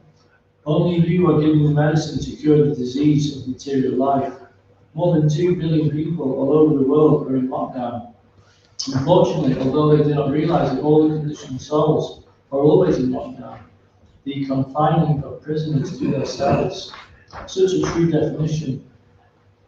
You alone have come to release us prisoners from our material cells. Now the civil authorities are calling upon everyone to practice social distancing, but all along you emphasize this to avoid unwanted association and the enemies of spiritual life. Otherwise, we will be infected by the material disease Maya. Maya is always ready to attack, always. So we have to take this injunction, this anti-vaccine, Hare Krishna. Inechi Ashodi Maya Nashibaro Lagi. That song, Jeev Jago, Jeev Jago. I have brought this medicine for killing this Hong Kong flu of Maya. Inechi Ashodi Maya Nashibaro Lagi. Harinam Mahaman Shalom. Now you take, this is great contribution of Chaitanya Mahaprabhu to fight against this attack from material influence. Everyone is subjected from initiation lecture in marriage ceremony, 4th of June 1969, New Vrindavan. And then another quote from Prabhupada, class on Srimad Bhagavatam, 116-19, 13th of January 1974, Honolulu. Just like if there is some epidemic disease, and if you take vaccine, it is supposed that you are free from contamination. So this vaccine chanting Hare Krishna you fit without any contamination of this Kali, and that is happening. All over the world, people are chanting Hare Krishna Maha Mantra, and practically we see those who are chanting, they're becoming free from the contamination. If you follow the rules and regulation, very simple thing, you chant Hare Krishna Maha Mantra, that is our only request. Then, in spite of this contaminated angel Kali, you'll be saved. During your 3 visits to New Mayapur, you repeatedly instructed devotees which direction to take, not only foreseeing the future need, but also seeing the reality of our present needs, that which would be favorable for our spiritual advancement and to protect us from the material virus. From that quote from letter to Rupa Nuga 1857-1974. Our farm projects are an extremely important part of our movement. You must become self-sufficient by growing your own grains and producing your own milk. Then there will be no question of poverty. So develop these farm communities as soon as possible. They should be developed as an ideal society depending on natural products, not industry. Industry has simply created godlessness because they think that they manufacture everything they need. Somehow over the years I have drifted from the ideals you gave, and I've often been caught up in the same spirit of lassitude and lethargy, and afflicts the whole world, forgetting the goal of life and how to achieve it. Hopefully, one positive aspect of the present pandemic is that it is acting as a wake-up call to remind us, as you reminded us again and again. Are you so advanced that you do not need to fear Maya? It is a call to embrace your instructions to heart. Maybe the coronavirus will transform into Karuna. A quote from Srila Prabhupada. So we have to be very careful. The age is very bad, the Kali Yuga you are experiencing. We have to simply take shelter of Krishna and always cry, Krishna, Krishna, Krishna, Krishna, Krishna, Krishna, Krishna, Hey. Krishna, Krishna, Krishna, Krishna, Krishna, Krishna, Krishna, Hey. Krishna, Krishna, Krishna, Krishna, Krishna, Krishna, Rama. Krishna, Krishna, Krishna, Krishna, Krishna, Krishna, Hare Rama. Krishna Keshava, Krishna Keshava, Krishna Keshava, Rakshama. Rama, Rama, Rama, Rama, Rama. Like that, as Chaitanya Mahaprabhu taught us, the time is very dangerous, and still, in this dangerous time, just like in epidemic condition, every people is being contaminated and dying. Still, the doctors appointed by the government may have to go into the epidemic area and try to treat the person and save them. Our duty is like that. The whole atmosphere is epidemic. The whole atmosphere is Kali Yuga. And still, by the superior orders, we have to preach this Krishna consciousness movement. Therefore, our only shelter is Krishna. Krishna, Krishna, Krishna, Krishna, Krishna, Krishna, Rakshama. Very dangerous position. The foolish people, they are thinking that we are very happy and we are very safe. Nobody is safe. Nobody is safe. From 6th of January 19th century in Calcutta. In these trying times, it is easy to forget Krishna's message and become absorbed in speculations. But where is the time to waste? You taught genuine compassion. The jivas are in fear and ignorance, and no material adjustment will remove them. Please, Srila Prabhupada, infuse genuine compassion into my dirty heart. In every verse of your prayer to your spiritual master called Viraha Ashtakam, you wrote, O Srila Prabhupada, you personally suffer to see the suffering of the fallen conditioned souls. The same applies to you. We saw again and again how tears would roll down your face as you felt the people's sufferings due to their forgetfulness of Krishna.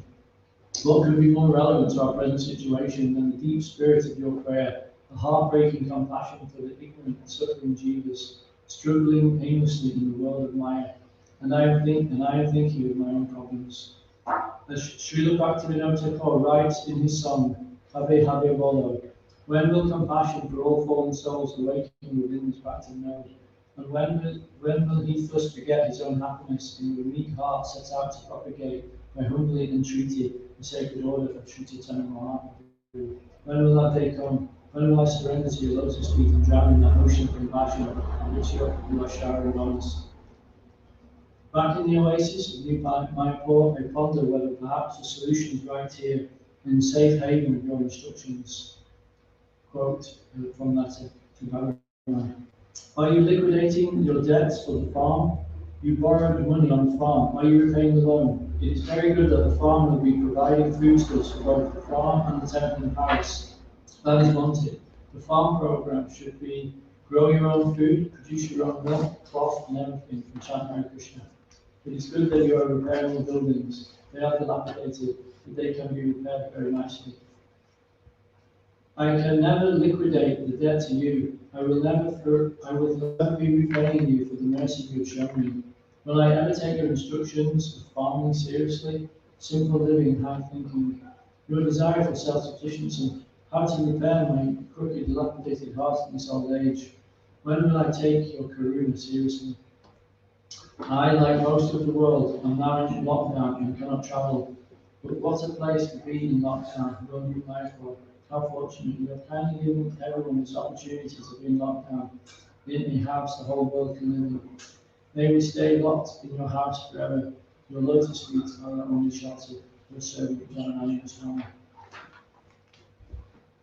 Srila Prabhupada ki jai.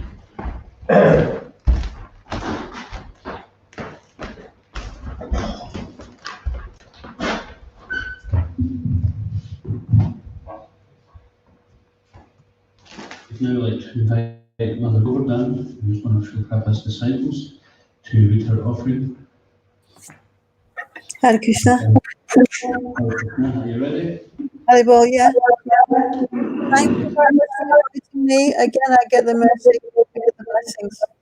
The proof that if you know a devotee, it's always positive. You get opportunities. And I've got the greatest respect and affection for you, devotees.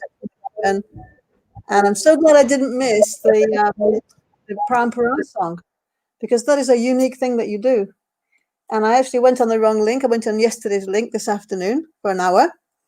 And then I thought, oh no, I've missed the Parampara song, but actually I still got to hear it. And Dandavats to you. I'm ready. Shall I just start? I'll just do it, yeah. I wanted to say one or two words of glorification about Srila Prabhupada before I read my offering, because they are linked with the offering. I wrote the offering 4 months ago because it was going to go in a book. And yesterday I was listening to a class and Prabhupada was, it was on 126. Savaipum Samparo Dharmo Yato Bhaktirad Hoksajay. And there are 6 recorded classes on that verse. So I can't pinpoint just now which one it was, but Prabhupada was often, we talk to the Indian population or even in India, talking to Indian people. And this particular one, this comment really struck me because he said, I'll try to get it right. I won't get the exact words, but he was saying that, we don't think that we're Hindus. He said, it's just like thinking that you're Christian or Muslim. It's a bodily designation. So he was talking about how this is for everyone. And that sort of struck a chord with me, because here am I, like a non-Hindu person, a Westerner, and yet Prabhupada was able to give me Krishna. I've not been apt to accept Krishna, but to an extent, I do accept Krishna as my own. And I think that's such a glorification of Prabhupada, not only to his direct disciples, but to the followers, the exalted followers that are coming, keeping on coming. And it's kind of relevant to my offering, which is here. Nama Om Vishnu Padaya Krishna Prasthaya Bhutale Srimate Bhaktivedanta Swami Namine Namaste Saraswati Deve Gauravani Pacharine Nivishesha Shunivari Paschatya Deshatarine. Dear Srila Prabhupada, please accept my humble obeisances at your lotus feet. All glories to your divine grace and to your compassion. You kindly came to this terrible world, and at an advanced age took the added trouble to come west, on the divine order of your beloved spiritual father, Srila Bhaktisiddhanta Saraswati Thakur. Finally, after my billions of lives, someone came to fish me out of the material world. Or should I say, finally I heard the call. Recently, listening to your talk from Balboa Park, San Diego, 1972, I heard you almost shout something like, do not make the mistake, as in your English dictionary, where Krishna is described as a Hindu god. Krishna is God. No one before you or since could identify God, give us his name, address, and telephone number. Over and above that, as your days were spent tirelessly preaching and lovingly organizing your growing society, so were your nights spent translating spotless books of transcendental information on your Krishna and how to know him. Who could have guessed that child Krishna carries his father's wooden slippers to him on his head, or that he drags a wooden sitting place to his mother on her request, or that when his parents ask him to bring something too heavy, and what could be too heavy for God, he simply stands and moves his arms. Your Krishna, when he's grown up, often prefaces his sweet words with a gentle, encouraging smile to his associates.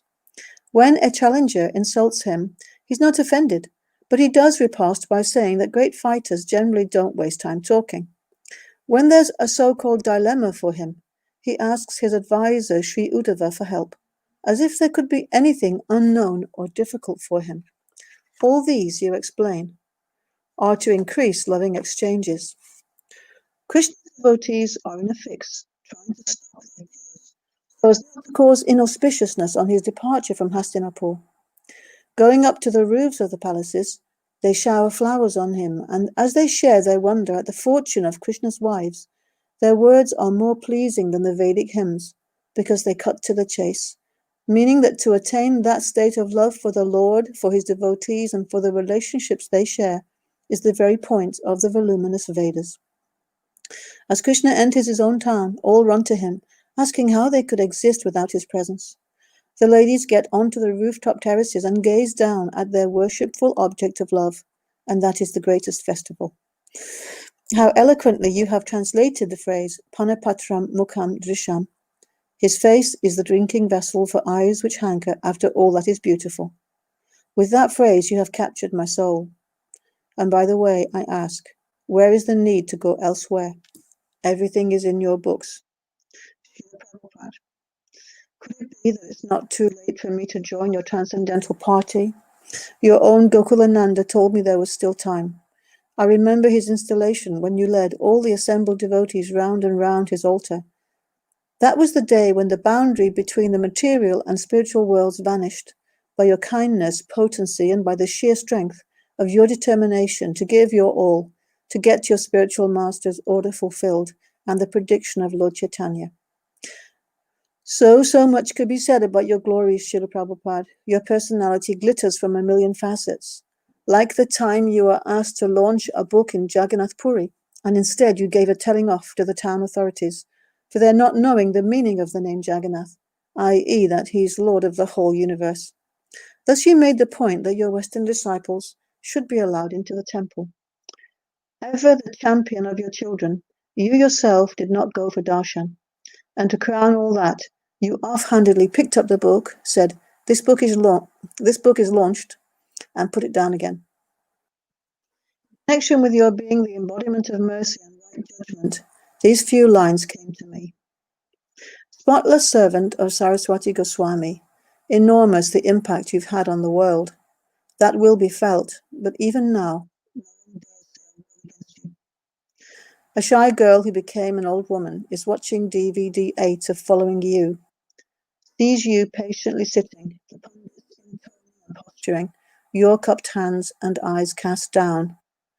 Thus you, by the strength of your faith in the name, by the kirtan you ordered, asking Krishna and Balaram to inhabit their temple at Ramanareti. Jai Srila Prabhupada. I'll never stop saying it. This offering is longer than usual, Srila Prabhupada. I'm sorry for any inconvenience that might cause you. These words have come from the heart of this conditioned soul on Ekadashi Saturday, 4th of April 2020, in anticipation of the glorious day of your appearance. If it please you, Srila Prabhupada, I beg the blessing of being able to chant Harinam in public, alone or with one or two others, in this north of England, where devotees are rare. Your fallen servant, Govardhan Dasi.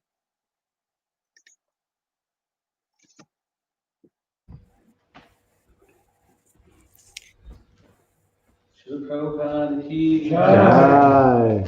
Thank you very much for that.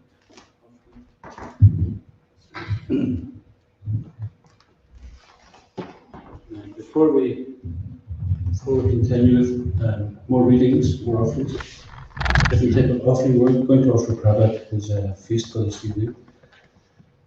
And then while this is being offered, then we're going to sing the Gurvastic prayers. Some people call it the samsara prayers, but it's not the prayers of repeated birth and death. It's the prayers of freeness from repeated birth and death.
Hare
Feast here, and now we'd like to offer some Vyasa Puja offerings in terms of words of thanks and praise.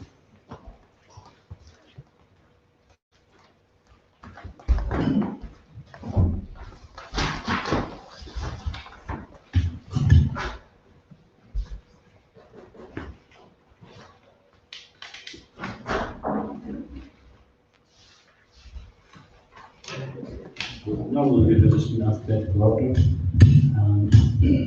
but it's not everyone's here at the time. We're a bit of a skeleton crew at the temple at the moment.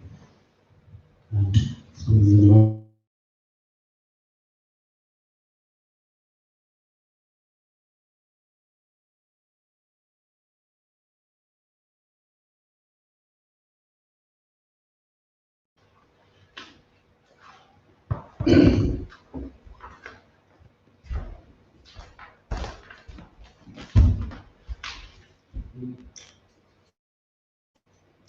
In 10 minutes, we're going to have Gora Arti and simultaneously offering Guru Puja to Srila Prabhupada. So we'll have offerings up until then, and then after Guru Puja, then we'll continue to have some offerings.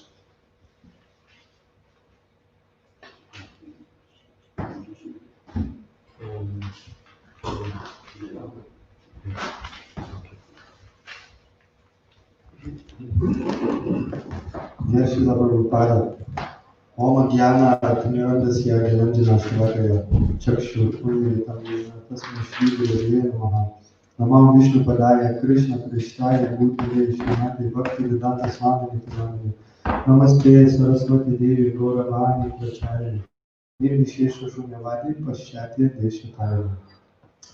All glories to you and to your wonderful Krishna consciousness movement. From your very first meeting with your Guru Maharaj, he convinced you that the greatest need in the world is Krishna consciousness, and that is the only solution to all the problems. You said that your only problem is that you think big. In the introduction to Srimad Bhagavatam, you express your ambition that is not different from the Lord's, the spiritualization of no less but entire human society. With this absolute conviction, realization, and vision, you started ISKCON with its 7 purposes with the aim to spread Krishna consciousness all over the world. The Krishna consciousness movement is always relevant. However, people in general, influenced by lower modes, often cannot appreciate it. This global pandemic again has shown all of us that materialistic endeavors are not only useless, but can be extremely dangerous and destructive. Their materialistic plan making, as you often said, cannot solve any problems, but often makes them worse. There is no material solution to the problems of the world.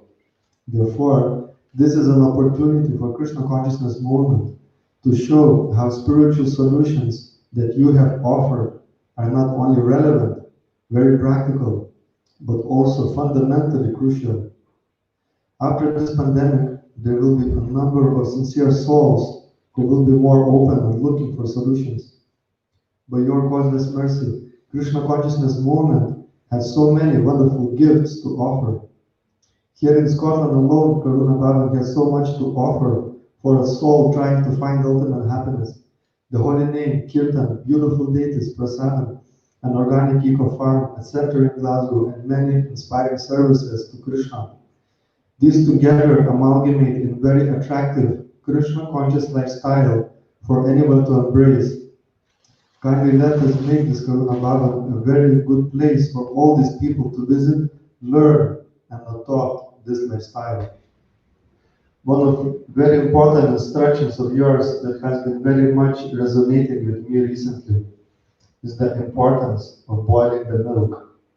When milk is boiled on low flame, it becomes thick and sweet until it turns into famous Indian sweet burfi.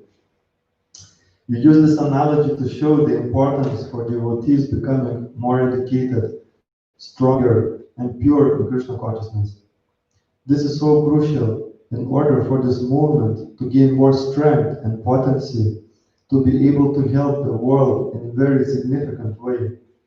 I therefore sincerely pray to you, please kindly boil the milk of Krishna consciousness so that it becomes of much deeper in quality, purity, and connection with your mercy and mercy of Guru and Gauranga.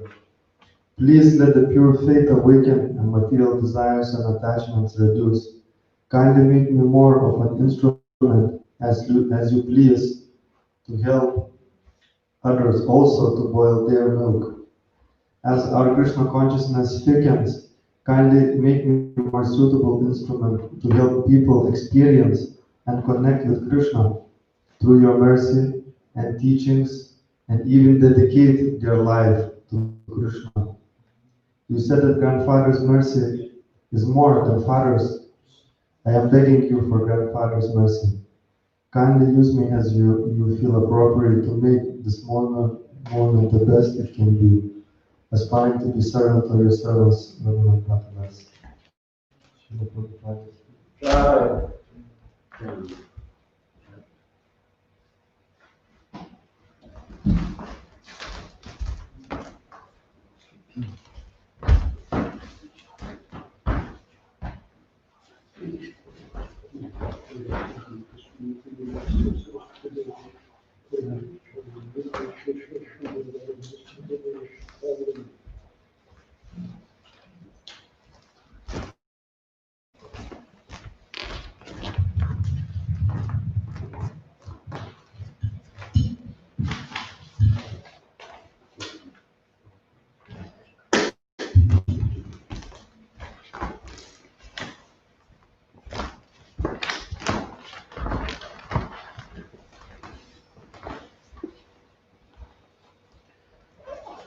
Om Ajnanatimandasya Jananjana Shalakaya Chakshurunglitam Yena Tasmai Shri Gurave Namaha Shri Chaitanya Garo Vishtam Stapitam Yena Bhutale Swayam Rupakadamayam Didati Swavadantika.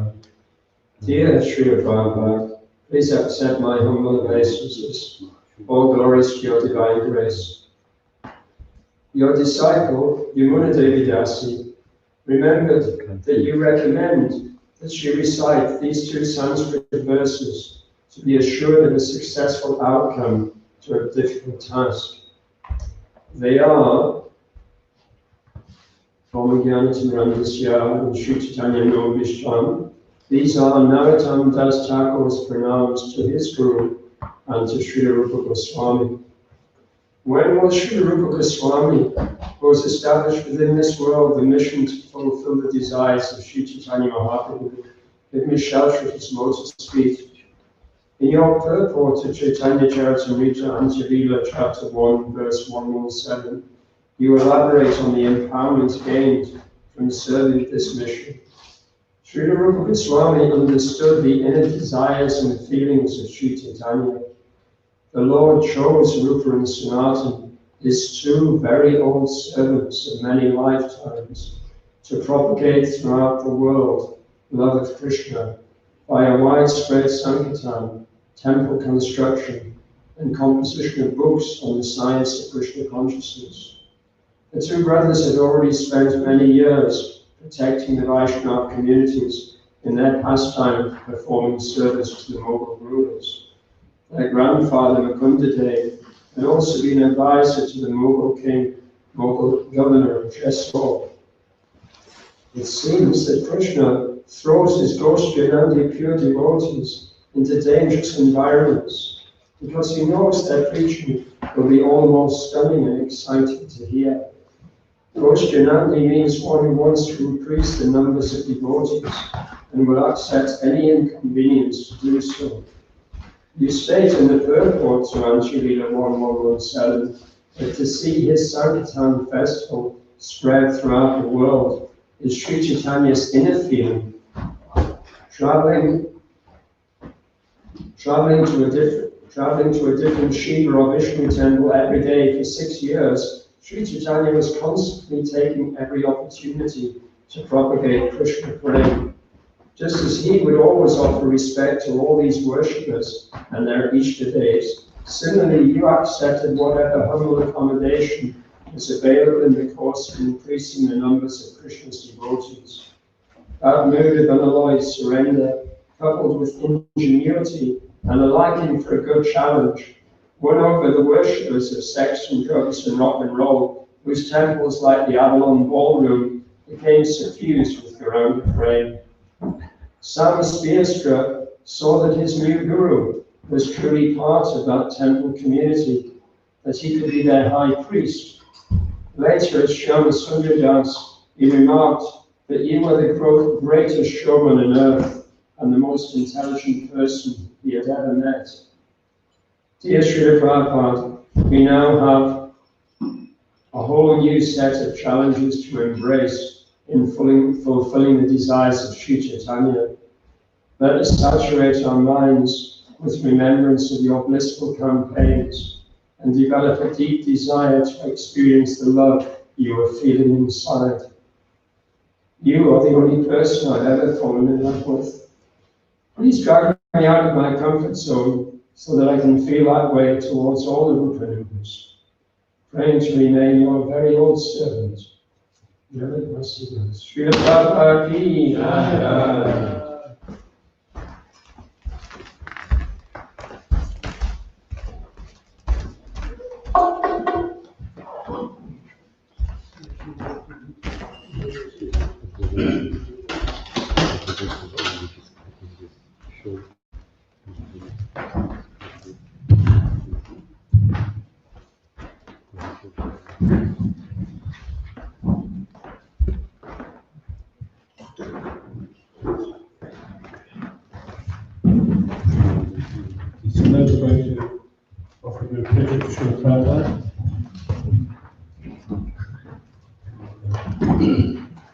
Here at home, you have any flowers you can offer to your Prabhupada there, or you can offer in your mind, you can do manasa, you can offer a flower to Prabhupada on the screen.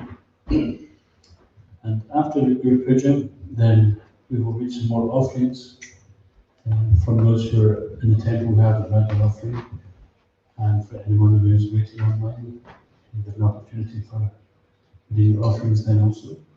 Srila Prabhupada ki jai, Vyasa Puja Mahotsav ki jai.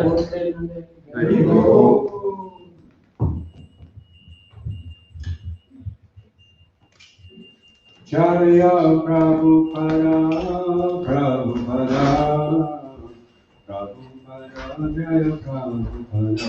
Jaya Prabhupada, Prabhupada, Prabhupada, Jaya Prabhupada. Prabhupada, Prabhupada, Jaya Prabhupada. Jaya Jaya Prabhupada, Prabhupada, Prabhupada, Jaya Jaya Prabhupada. Jaya Jaya Prabhupada, Prabhupada, Prabhupada, Jaya Prabhupada. Jaya Jaya Prabhupada, Prabhupada,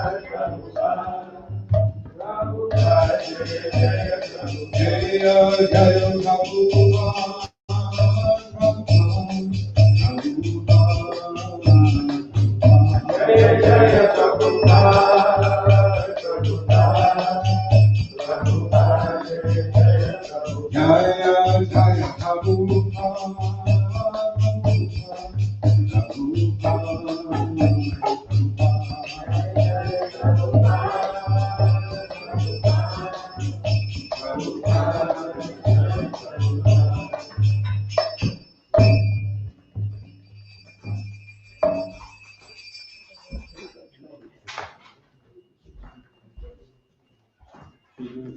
Shri Guru Jarana Padma Kevala Bhata Sama.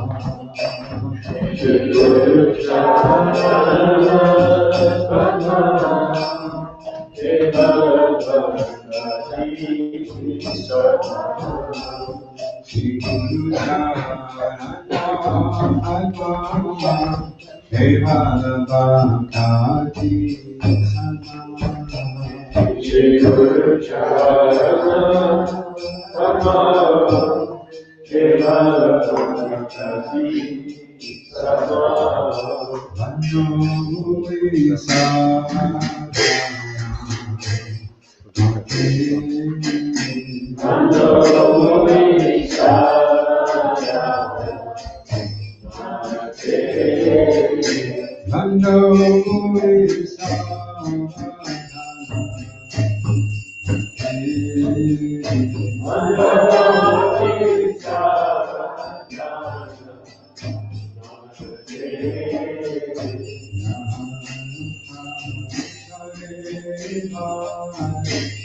Hey Baba,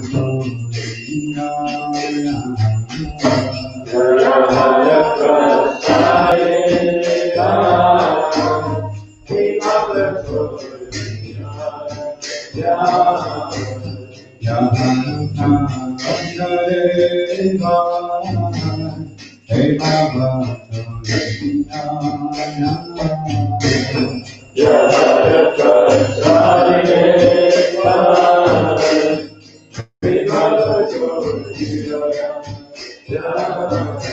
Krishna Bhakti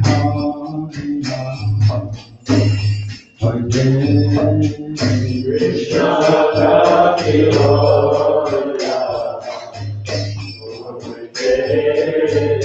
Krishna Bhakti Krishna Bhakti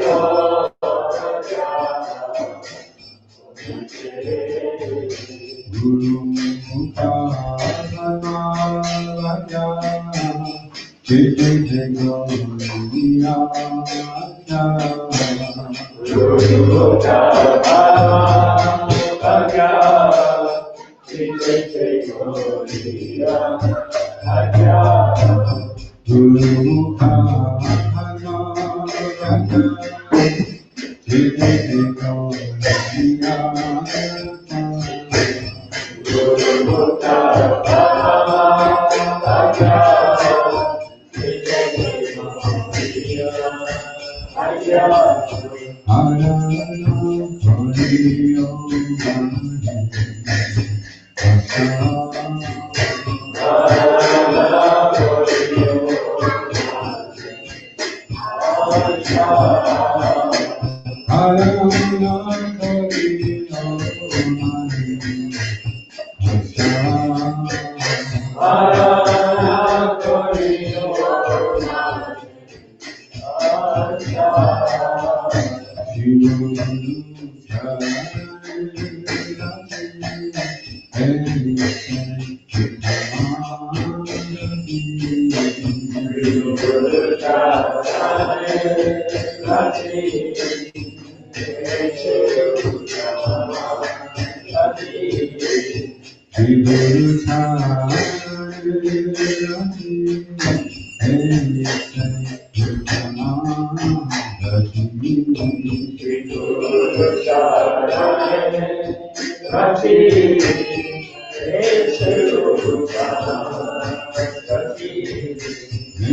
Jaya Jaya Prabhupada, Prabhupada, Prabhupada, Jaya Jaya Prabhupada. Hey Prabhupada, Namo Vishnu Padaya, Krishna Krishnaya Bhutale, Srimati Bhakti Vedanta Swami Namo Vishnu Padaya, Krishna Krishnaya Bhutale, Srimati Bhakti Vedanta Swami Prabhupada. Namaste Saraswati Devi Gauravani Pracharine Namaste Sunyavadi Ashtachari Shakari Namaste Saraswati Devi Gauravani Pracharine Nirvishesha Sunyavadi Ashtachari Shakari. Jai Shri Krishna Chaitanya Prabhu Shri Advaita Gadadhar Shivasari Gaura Jaya Shri Krishna Chaitanya Prabhu Nityananda Shri Advaita Gadadhar Shivasari Gaura Jai Shri Krishna Chaitanya Prabhu Nityananda Shri Advaita Gadadhar Shivasari Gaura Jaya Shri Krishna Chaitanya Prabhu Nityananda Shri Advaita Gadadhar Shivasari Jai Shri Krishna Chaitanya Prabhu Nityananda Shri Advaita Gadadhar Shivasari Gaura Jaya Shri Krishna Chaitanya Prabhu Nityananda Shri Advaita Gadadhar Shivasari Gaura Hare Krishna, Krishna Krishna, Hare Hare, Hare Rama, Rama Rama,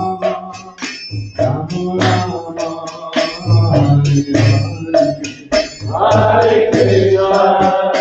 Hare Krishna, Krishna Krishna, Hare Hare, Hare Rama,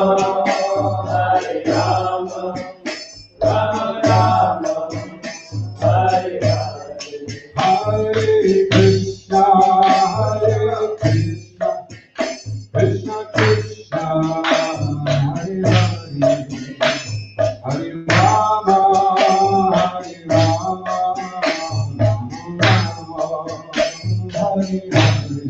Hare Hare. Hare Krishna, Krishna Krishna, Hare Hare, Hare Rama, Rama Rama, Hare Hare. Hare Krishna, Krishna Krishna, Hare Hare, Hare Rama,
Hare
Bhagavad-gita As It Is, His Divine Grace A.C.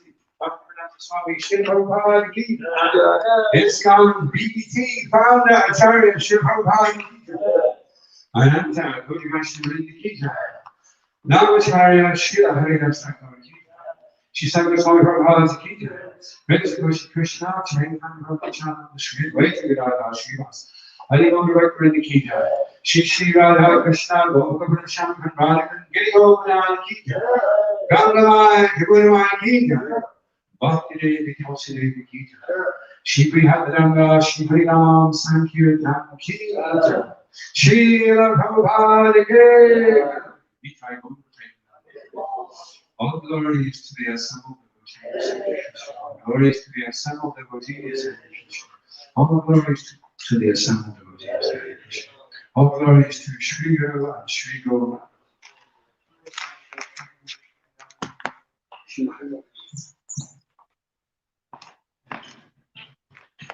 Let's get our spiritual master.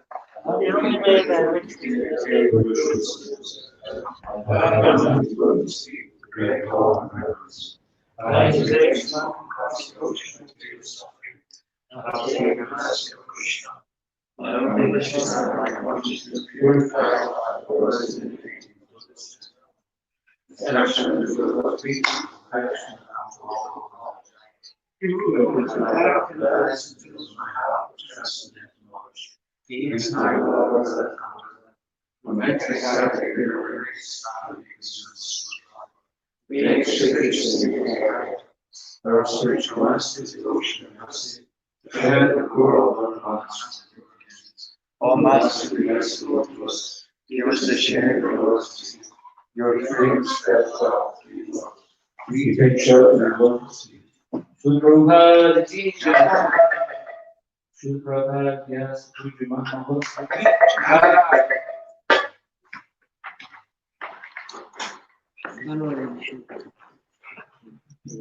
So continue to readings. Feast one itself straight away. Continue to readings. And then make these offerings to Srila Prabhupada. So we'd like to call up the talks to Krishna Guru to do these offerings.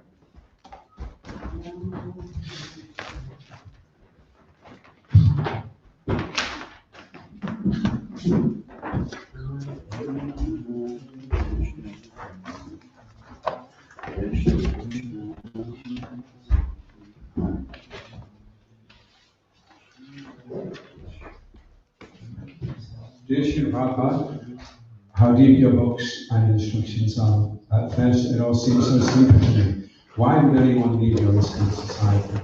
Why would anyone be unenthusiastic? Where is the difficulty? Chant hard, work hard, sleep like a log. As the years unfold, the depth of your wise words leave my superficial grasp far, far behind. How precise and profound are those sutras you gave us? How fully and completely they must be applied. Just chanting, just serving, or actually chanting, actually serving. Now our mettle is being tested. I pray that I can always feel the joy and relief of taking shelter of your wonderful society. I pray that I can learn to love the devotees Krishna has kindly given me to serve, and the deities and the Dharma. I pray that I can become strong enough to bear the great weight of being humble, and can learn to see beyond my judgments to the beautiful heart each devotee has been given by Krishna. Please keep me going, Srila Prabhupada, with your purports, your videos and photographs, and with your disciples who still glow from your transcendental touch. All glories, all glories, all glories to our founder-acarya, Srila Prabhupada, your poor servant and your servants. Srila Prabhupada ki jai.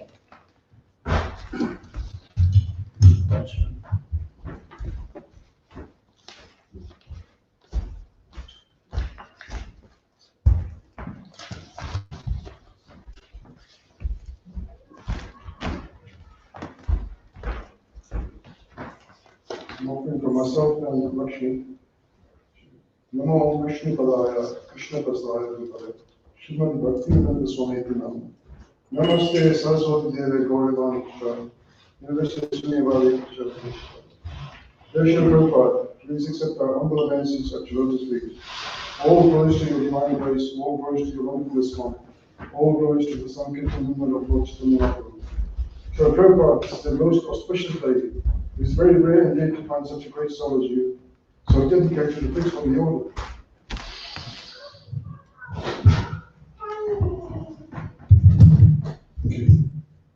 Srila Prabhupada, this is the most auspicious day. It is very rare indeed to find such a great soul as you, so dedicated to fixed on the order of your spiritual master. Without you, the Western world may not have even heard of Krishna. Thank you for introducing Krishna consciousness to the Western world and setting up ISKCON. We are forever in your debt. How could I even possibly begin to glorify you? What you have done is truly amazing. You showed everything by example so that we can follow. Explain things so well that we may understand. Thank you, Gurudev, for coming to the West and setting up ISKCON. Thank you for giving us the opportunity to serve the endless association through books, videos, temples, and devotees. Thank you most of all for the chanting of Hare Krishna Maha Mantra. Thank you for everything. Begging for your mercy so that I never leave the association of devotees. Please forgive my offenses, Gurudev. And please be merciful to us so that we may gain some faith and enthusiasm to serve at Guru Maharaj wholeheartedly. To see your smiling face every day is blissful. Your insignificant servants and the servants of your servants, Lakshmi and Bhagavad. Srila Prabhupada ki jai.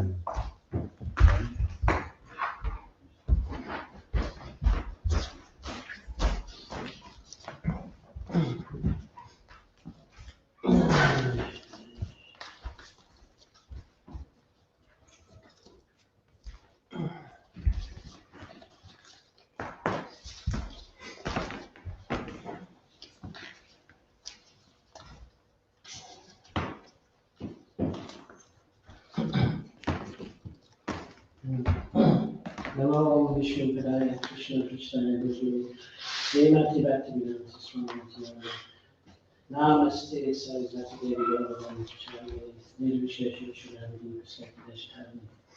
Dear Srila Prabhupada, please accept my humble obeisances. On this day we gather together to try to express the feelings of gratitude we should have towards you. I say we should have, because I cannot truly understand the infinite blessings you've given us through your Herculean teaching efforts, your patience, your dedication, and most of all, your compassion. And there is no one who can give to somebody something more valuable than what you have given to me. In the present degraded age, when we are threatened from every side, when even the concept of spirituality is most often corrupted, what would have been our fate without the blessings you gave us? Without being fully able to understand your significance, it is now becoming clearer to me that you are the very backbone and lifeline of this movement. Being no longer physically present, your example and teachings still inspire those souls who are searching for their real identity. Thank you for letting me wake you up in the morning. Thank you for letting me wash and dress you. And thank you for always being there. Please excuse my offences, always hoping to be engaged in your service. Srila Prabhupada ki jai.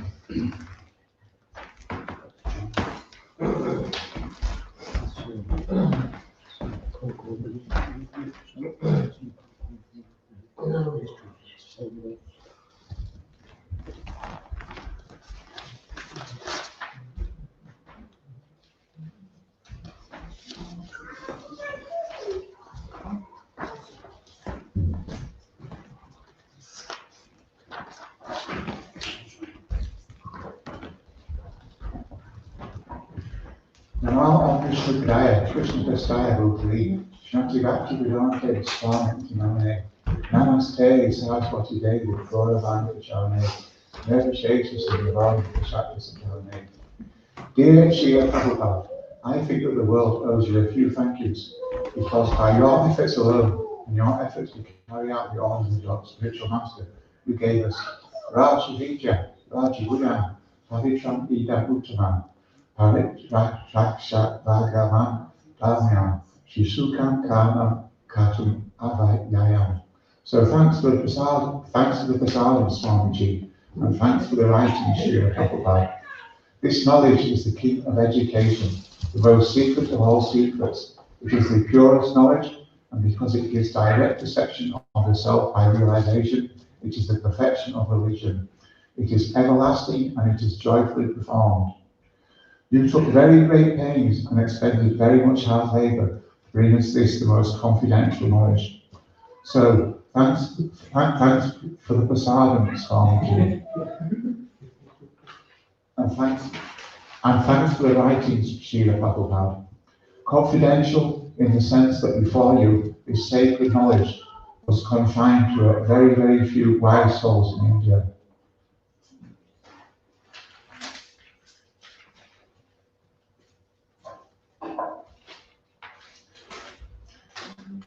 Manushyanam Sahasreshu Kashchid Yatiti Sidaya Yatatan Api Sidananam Kashchid Man Veti Tadavar. Out of many thousands among men, one may endeavour for perfection, and of those who have achieved perfection, hardly one knows me in truth. Without your very great efforts, indeed a lifetime of dedication to your spiritual master's orders, the path of Bhakti Yoga would not have been revealed to myself, a great number of Westerners and many Indians. So thanks for the prasadam, Swamiji, and thanks for the writings, Srila Prabhupada. Most definitely all of us owe you a lot, Srila Prabhupada. I myself will try to be more conscious of this in the coming year. For the last 3.5 years, I've been able to take advantage of the shelter of one of your temples, though I haven't always been able to see your presence as clearly as I can today. I'm able to contribute a little more to your mission than I was yesterday. To be able to have the association of your devotees is a wonderful thing, and to be able to see these devotees dedication in your teachings is transformative. So thanks for the prasadam, Swamiji, and thanks for the writing, Srila Prabhupada. As you wrote, generally people are not educated in this confidential knowledge. They are educated in external knowledge. But this knowledge can be compared to a banyan tree. People move from branch to branch, very much taken with this, and they think that they have perfect knowledge. Thanks to your teachings, we know that this isn't so. You gave us the spiritual sky and the spiritual planets. Sarva dharma parijajya, mam ikam sharanam vaja, aham tavam sarva pavyo, mokshayashyami machuka. Abandon all varieties of religion and just surrender unto me. I shall deliver you from all sinful reactions. Do not fear. Thanks to you, Prabhupada, and also a big thank you to your devotees.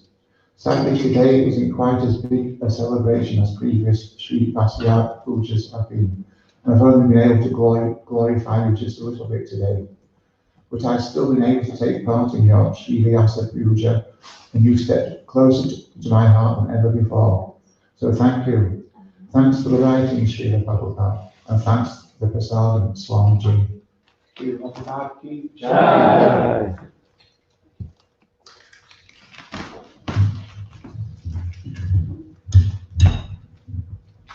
Very nice, thank you, John. Nice appreciation. Ramananda, can you use that for just now? Hare Krishna.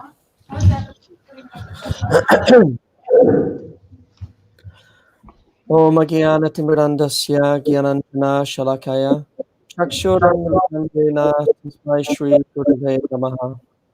Nama Om Vishnu Padaya Krishna Vestaya Bhutale Srimati Bhaktivedanta Swami Namane Namaste Saraswati Devi Gauravani Pacharane Nirvishesha Sunyavari Pasticha Desha Dharane. Dear Srila Prabhupada, please accept my humble obeisances. All glory to your divine grace. On this auspicious occasion of your Vyasa Puja celebration, it is the proper tradition for your followers to make an offering of love to your divine grace. Sometimes this comes in the form of words of appreciation and gratitude. Sometimes we may offer our realizations to you. Sometimes we may make a report of our preaching activities to you, our eternal general and Lord Chaitanya's Sankirtan mission. Regardless of the form that our offering takes, it is like the offering of Ganges water to the Ganges.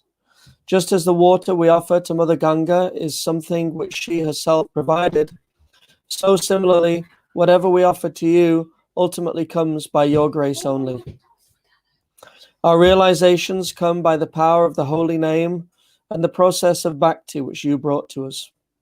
Whatever activities of sharing Krishna consciousness we have to report to you, it is you who gave the books, the methods, and the kirtan which we are sharing with others. Still, just as offering Ganga Jal to Ganga Mata is the proper method of worship, so we offer to you all that has come by your grace. In this mood, I would like to offer you the following. In the last few months, I have been deeply blessed with the opportunity of being part of a small group of devotees who come together once or twice a week to discuss our experiences, challenges, and realizations as we try to help each other along the Bhakti Marg. This has been such a blessing for me, Srila Prabhupada.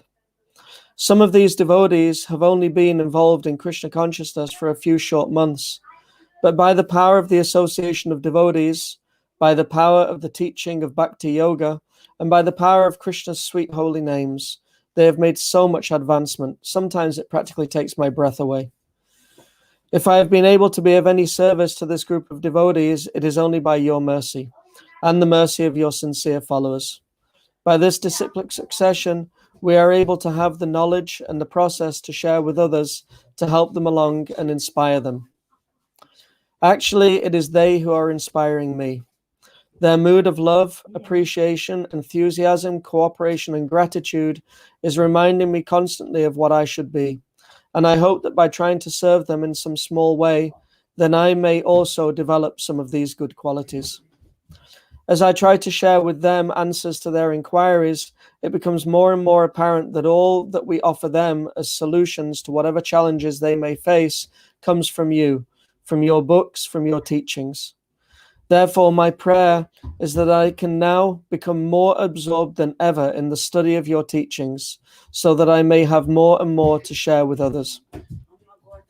This service of sharing the Bhakti teachings with others is the life of my spiritual life. Whatever difficulties I may be experiencing just melt away as long as I am sharing the message of Krishna consciousness with others. Unfortunately, I am not so steady, so when I am not so engaged, then often the troubled mind once again rears its ugly head. So please keep me always engaged in this service of sharing and teaching. This is my prayer to you, Srila Prabhupada. Please give me the gift of being able to share your kindness with others, so that I may always have something to offer back to you. I remain the insignificant servant of your servants, Ramananda Das. Srila Prabhupada ki jai. Hare Krishna.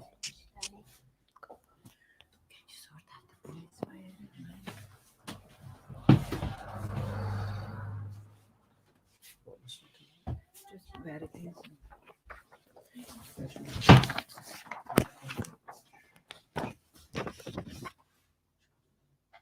Haribol. Shall I read mine or? Okay. Dear Srila Prabhupada, please accept my humble obeisances. All glories to your divine appearance day. We often sing the Shri Guru Parampara song on this auspicious day of your appearance. The song lists the names of the great spiritual masters who form the disciplic succession that links us to Krishna. We receive Krishna's teachings and mercy through this chain, and we offer our service to Krishna through them. You are one of the greatest links in this parampara chain, and following my spiritual master, I'd like to glorify you by reflecting on how you embody many of the glorious achievements and qualities of these great devotees. Lord Brahma is the founder of our Sampradaya. Similarly, you are the founder-acarya of ISKCON. You establish the mood, mission, values, and priorities of our preaching movement. You set the standards of sadhana and deity worship. You set up its managerial structure, and your books are the standards of our philosophical understanding. Sri Narada is a transcendental spaceman. By the mercy of Krishna, he travels everywhere in the material and spiritual worlds. He has kings, animals, incarnations of God, children, devotees, and hunters among his disciples. You similarly traveled the globe many times, from rural India to New York City, from communist Moscow to African townships, Australia and Germany, Mexico and Italy. You preach to journalists and students, nuns and priests, hippies and kings, bodybuilders and civil servants, always finding the right things to say to catch their attention and connect the philosophy to their experiences. Next is Vyasadeva, the literary incarnation of God. In his maturity, he compiled Srimad Bhagavatam to directly glorify Krishna and Krishna Bhakti. Similarly, your magnum opus is your Srimad Bhagavatam, translations and purports. Your purports make Vyasadeva's Bhagavatam accessible to us, and thus we can also understand that Krishna is the goal of our life and Krishna Bhakti is the means to attain him. Next, Madhvacharya. He is a preeminent acharya in our spiritual line due to his vigorous preaching against impersonalism. You similarly preached against impersonalism, both the explicit Mayavad of Sankaracharya and the more subtle impersonalism deep-rooted in our Western culture and so-called religion. Nirvishesha Shunyavadi Paschitya Deshatarine. Madhavendra Puri is the desired tree of devotional service, and it is him that the seed of devotion, and it is in him that the seed of devotional service first fructified. Before him, worship was full of ritualistic ceremonies with hardly a sign of love of God. You are similarly the seed of devotional service from which the tree of bhakti fructified in the West, and now it is full of the fruits and flowers of love of God. You patiently taught us the method by which we can also taste these fruits and enjoy the fragrance of these flowers. Lord Nityananda traveled all over Bengal and preached the glories of Lord Chaitanya. Similarly, you traveled the world and spoke about the merciful heart of Lord Gauranga. You begged everyone to please take shelter of Lord Chaitanya, who freely gives that for which Lord Krishna asked the high price of full surrender. Next, Lord Chaitanya, he is the highest devotee. He set an example on how to practice bhakti, how to taste the perfection of bhakti, and how to preach bhakti to different people. You are similarly our highest example in terms of practice, attainment, and preaching. You are the empowered representative of Lord Chaitanya. Jiva Goswami codified Vaishnava teachings in his Sandarbhas. These teachings were available before, but not collected and written down before in a systematic manner. Similarly, in your books, you gave us all the knowledge we need to develop love of God and go back to Krishna. You explained issues and answered questions that otherwise would have remained unanswered or needed a lot of research. Now, just by carefully studying your books, we can understand everything we need. Next, Narottam Das Thakur, who presented Jiva Goswami's scholarly philosophy in simple Bengali songs that were understood even by simple, illiterate people. Similarly, you presented the esoteric truths of Achintya Beda Beda Tattva and Krishna's Parakya Madhurya Ras in a way that is comprehensible and unblemished for confused and lusty Kali Yuga specimens. Baladev Vidyabhushan wrote the Govinda Bhashya commentary on Vedanta Sutra. In fact, Lord Govindaji spoke it Bhashya himself, and Baladev Vidyabhushan just noted down the Lord's words. Similarly, you insisted several times that your Bhaktivedanta purports are dictated by Krishna. In your humility, you said that you couldn't write anything like that. The words are all Krishna's. Jagannath Das Babaji Maharaj confirmed Bhaktivinoda Thakur's research on where Lord Chaitanya's birthplace is. Similarly, you made efforts to discover, maintain, and restore places of pilgrimage connected to Lord Krishna, Lord Chaitanya, and their associates. In fact, one of the purposes of ISKCON is to erect for the members and for society at large a holy place of transcendental pastimes dedicated to the personality of Krishna. Bhaktivinoda Thakur wrote many books on Krishna Bhakti and made the first attempts to preach Krishna consciousness in the West by sending his book, Sri Chaitanya Mahaprabhu, his life and precepts, to academics and libraries in Canada, Britain, and Australia. You took up the Thakur's efforts, and due to your inspiration, now millions of books are distributed in all the continents of the world. Universities, libraries, hospitals, as well as people on streets, shopping centers, parking lots, and music festivals get your books on Lord Chaitanya's teachings. Gorkishore Das Babaji Maharaj was renowned for his absolute faith in chanting the holy names. Similarly, your complete faith in and dependence on the holy names of Krishna bore the fruit of Hare Krishna becoming a household name, millions of people chanting, and Vaishnava temples, deities, farm communities, restaurants, and schools springing up all over the world.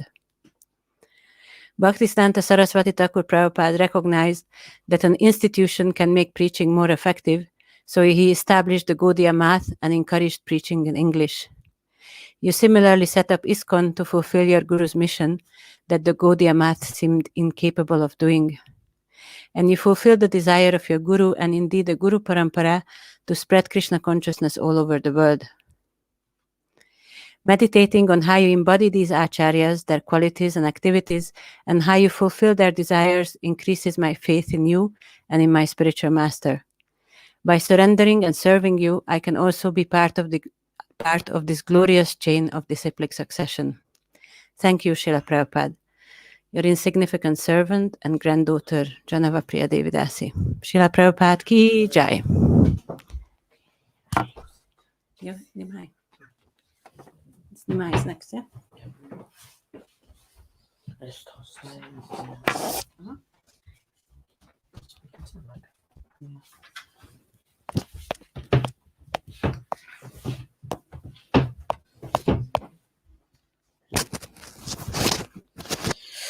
Hare Krishna, everybody. Dear Srila Prabhupada, please accept my humble obeisances. Last year, I finally had the good fortune to visit India, where I saw all the amazing places you've written about in your books. When I visited Jagannath Puri, I finally had the good fortune to to see the Jagannath temple and the Patita Pavana Jagannath. In Vrindavan, I visited many pastime places and saw the Krishna Balaram temple. And in Mayapur, I saw the TOVP, the temple that you wanted so much when you are with us in your physical form. In the past few months, I have had the luck to have the association of many of your wonderful devotees here in Scotland. This is a most unusual time, a very difficult time for many people. However, it also is an amazing opportunity for increasing the preaching of your message, as everyone is stuck at home with nothing to do. It just shows how fragile the material world is and why we need to follow your instructions to get back to the spiritual world. I will always be indebted to your books, bhajans, and instructions. Your servant, Nimai Prasad Das. Srila Prabhupada Ki Jai.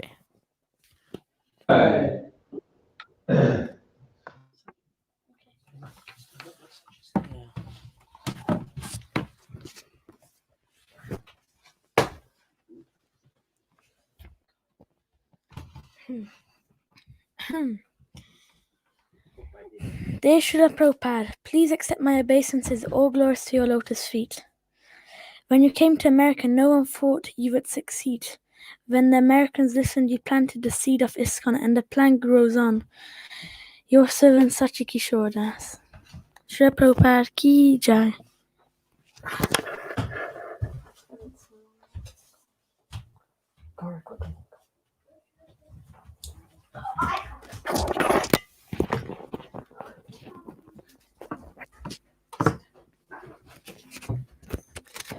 Dear Srila Prabhupada, please accept my humble obeisances. This is a poem for you. You came to the West, not India, where it is best. You carried on even when nobody came. By your goal was to give Krishna fame. You still didn't give up, and in the end, Krishna gave you luck. And wasn't long before you started ISKCON, and Krishna consciousness goes on and on.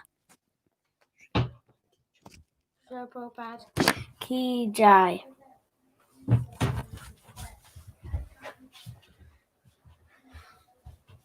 Those are the offerings. Just wondering if Mary would like to read our offering now. Hare Krishna, everyone. Yeah. Dear Srila Prabhupada, please accept my humble obeisances. Thank you for your eternal example as the embodiment of the pure devotee. Humility, pridelessness, non-violence, tolerance, simplicity, approaching a bona fide spiritual master, cleanliness, steadiness, self-control, renunciation of the objects of sense gratification, absence of false ego, the perception of the evil of birth, death, old age and disease, detachment, freedom from entanglement with children, wife, home and the rest, even-mindedness amid pleasant and unpleasant events, constant and unalloyed devotion to Krishna, aspiring to live in a solitary place, detachment from the general mass of people, accepting the importance of self-realization, and the philosophical search for the absolute truth. All these Krishna declares to be knowledge, and besides this, whatever there may be is ignorance. All of the qualities Sri Krishna lists in the Bhagavad-gita, chapter 13, verses 8 to 12, are present in your service to your spiritual master and serve as a daily inspiration to me. You lead by your example in every phase of your life, from your childhood devotion through your family life to your complete renunciation. You show me how to serve my spiritual master and the devotees in every aspect of life. Thank you for showing me what is true surrender and freedom and joy. Thank you for giving me the devotee friends to love and gain and give support. Thank you for giving me prasadam and Krishna's books. Thank you most of all for giving me the holy name to chant endlessly and blissfully.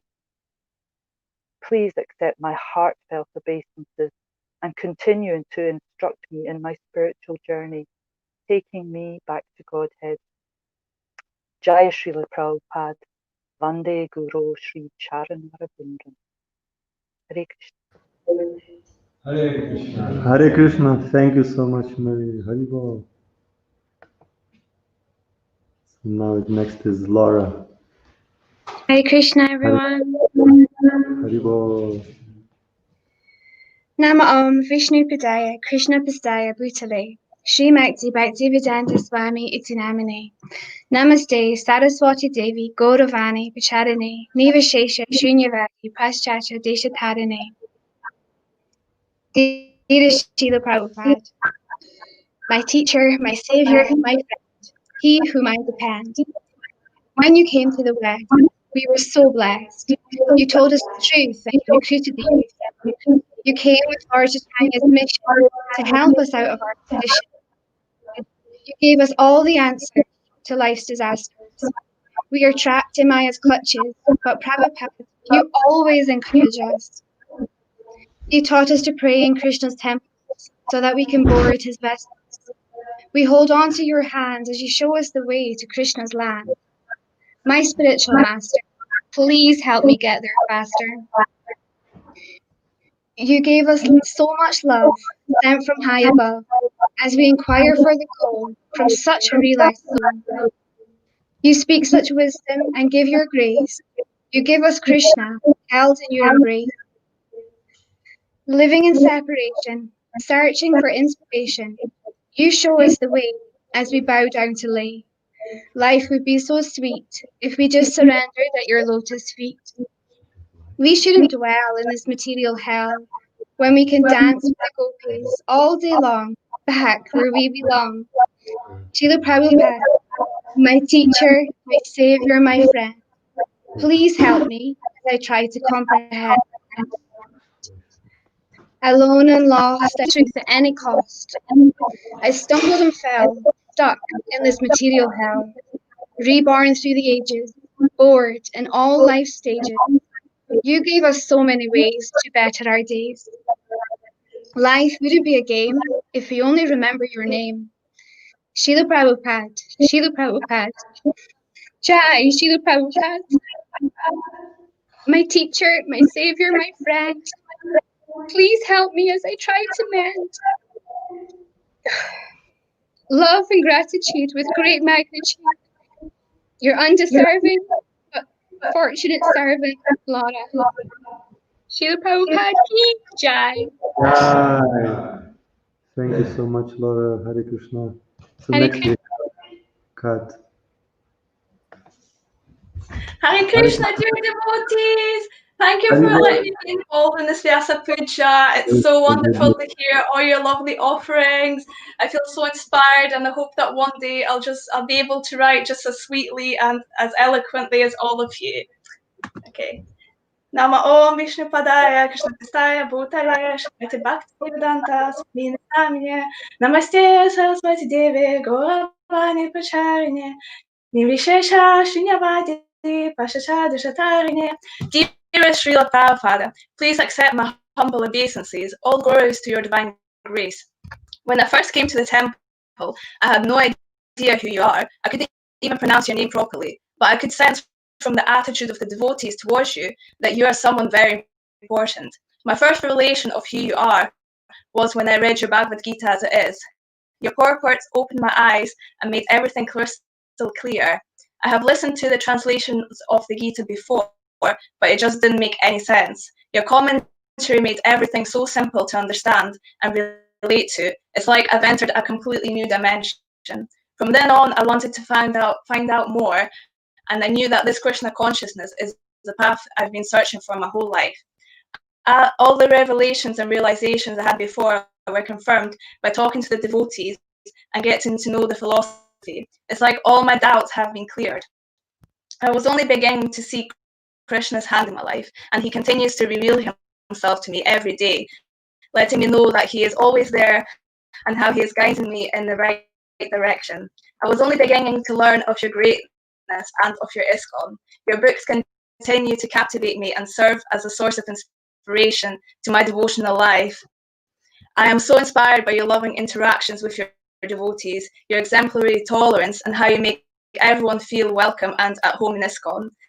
The way that you unite us all, even though you're no longer here, is so unique, and the way in which I am developing my relationship with you and Krishna for your instructions is so incredible, and it's something that makes Krishna consciousness so unique and magical. I don't think there is another spiritual path in which you can build a relationship with someone after they departed from this world, and it's something that continues to amaze me every day. I am only now starting to understand the potency of your words, the mystical quality of how they tailor themselves to each individual, presenting only what he or she needs to hear at a particular moment in time. You're like a great wise oak tree, radiating such a loving and tolerant energy, which stands tall and strong through all time, space, and calamities. I feel extremely fortunate to learn your instructions and apply them in my life. This year has been the best year for me, as I'm finally helping ISKCON and your mission, and I hope that I'm making you proud. You have helped me overcome some very big obstacles and helped me in my service when I didn't even expect it. By your causeless mercy, I was able to become part of a lovely association of devotees, which took me back to the next level. During this lockdown, I was also able to associate with senior Vaishnavas from all around the world, and I feel like the temple has come to me. For that, I am so, so grateful. The sacrifices and difficulties that you went through in coming to the West and your loyalty to your Guru's instruction is the number one thing that motivates me to make serving ISKCON the mission of my life. And I'm hoping that one day I will be able to fulfill your requests and follow in your footsteps. It is my only source of joy and inspiration. In just 12 years, you have created ISKCON and made Krishna consciousness a worldwide movement. For such a big sacrifice, we can never repay you. I aspire to serve you through your instructions and feel excited and privileged to help your movement. Your example, enthusiasm, compassion, and commitment to your spiritual master, Bhaktivedanta Saraswati Thakura, and his instructions is my biggest inspiration. Forever your aspiring servant and granddaughter Kat. Srila Prabhupada ki jai. Hi. Hare Krishna. Well done, Kat. Thank you very much. Very nice. So thanks to everyone for joining us online and for those enthusiastic offerings. It's nice to see these seeds of bhakti flourishing in the hearts of all these new devotees. So we're going to continue. There's only a few devotees left here to read their offerings. And if anyone's online who hasn't spoken, if they want to contact Raghunath, you can send them a link and they can either say something spontaneous, or if they've written something, then we can read from that. So I'd like to invite Dr. Felix up to read his offering.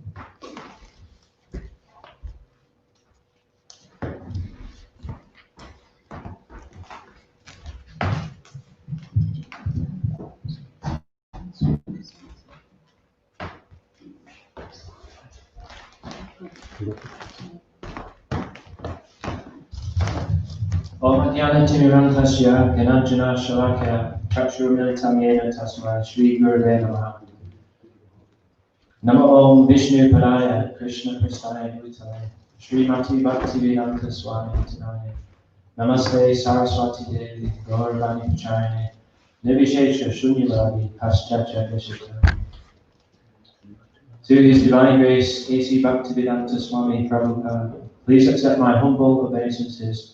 All glorious to Sri Guru and Gauranga. Last year I travelled back in time to a place beyond time and space.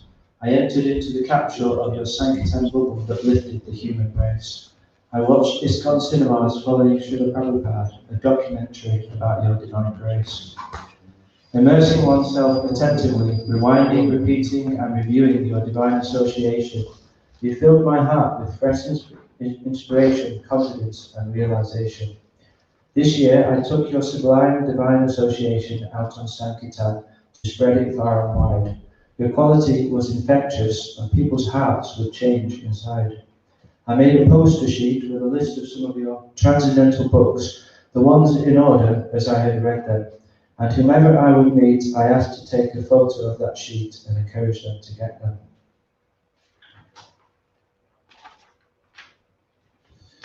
Just try to understand this Krishna consciousness and share it with others. I took this instruction and shared it. Distributed 6,000 Krishna Eco-Farm Hare Krishna Maha Mantra cards and managed to invite 3 woofers. I have retreated to Carnaval, Scotland, to pay you my humble obeisances, if you will kindly please accept them. I offer with full respect. I wish to double make an advancement by your blessing, intended to the things I neglect. You have made wonderful disciples that are both great and kind-hearted.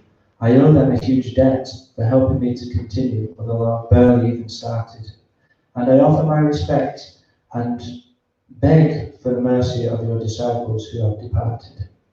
Whatever you do by example, I wish to endeavour to aspire to do it more. And sometimes the impossible, a word in a fool's dictionary, feels possible in seeing the wonderful devotees around me, imbibing it to the core. You're always there in times of need for the innocent and for the fallen. You are the master of the saved, the friend and well-wisher of even the ones that misbehaved, innocent to the corner. The path has been set, it's the one you've paved, graced by your footprints to follow it. In following your divine grace, Srila Prabhupada, there's no question of doubt, no time for speculation, and no room for aparada to piteously wallow in. Sun rays chase you, your illumination is so attractive. You could enlighten any lazy man to become surrendered and proactive. Even the animals and dogs would pay obeisances, and many people willfully dedicated their lives. You came to share your Krishna prema, and through sharing your books, this new feeling and movement survives. Please re-manifest Rathayatra in every place. All glories to your divine grace, your aspiring servant of the servants. Thank you. Hare Krishna. Hare Krishna.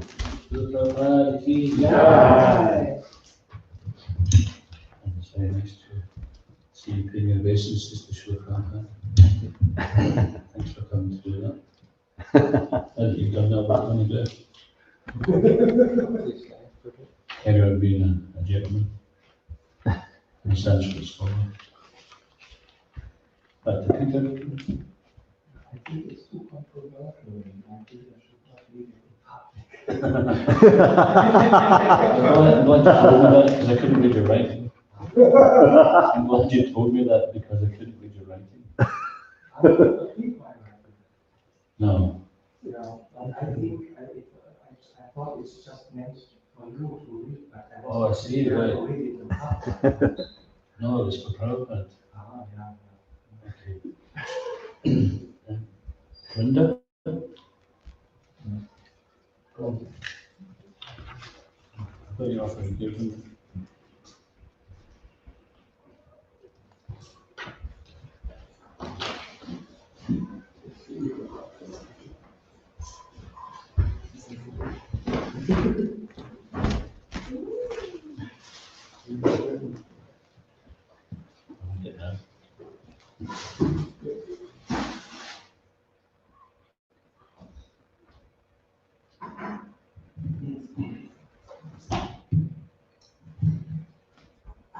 Srila Prabhupada, please accept my humble obeisances. How close to you, whose glories are like an inexhaustible fountain. It is not possible to thank you enough for your matchless gift of Krishna consciousness. Just a little has saved me from so much mental turmoil, ignorance, and accompanying fear and bewilderment. Only Krishna knows in full what it was destined for me. Krishna consciousness reveals Krishna's wondrous hand as he makes so many arrangements to convince me that he never fails but to back to Vyasadeva. He puts me through so many scenarios to wisen me up as a devotee, disciple, and preacher.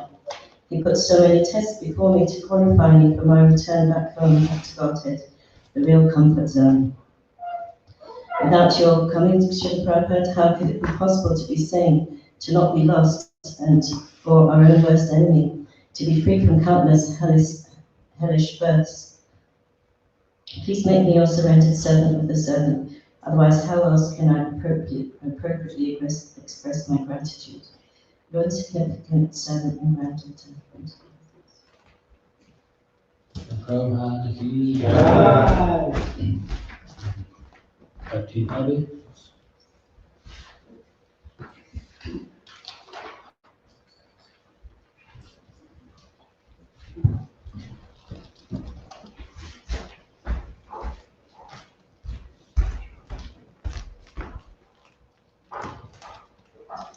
Dear Srila Prabhupada, please accept my humble obeisances at your lotus feet.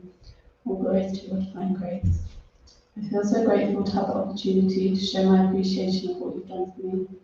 The past 2 years, I've learned lessons more valuable than the other 23 years put together. Through your teachings, you've helped me to make sense of my life in the past and the present, whether it be good or bad. It's given me such peace of mind to know that whatever has happened in the past, whatever I'm going through now, and whatever is yet to come, it's all part of the journey to get back home to Krishna's lotus feet. Without you, so many devotees would still be absorbed in an unbearable materialistic life. You've given us the perfect knowledge to immerse our consciousness in, a home we can take shelter of, and a family we can always turn to. No matter who someone is or what they've done in the past, as long as they have a spark of a desire to serve, you accept them wholeheartedly. Everyone has an eternal relationship with Krishna, and nothing or nobody can ever take that away. I pray that I will never leave the shelter of your lotus feet, so that I can stay in ISKCON and continue to serve you for many lifetimes to come. And I feel significant servant. Prabhupada ki jai. Srila.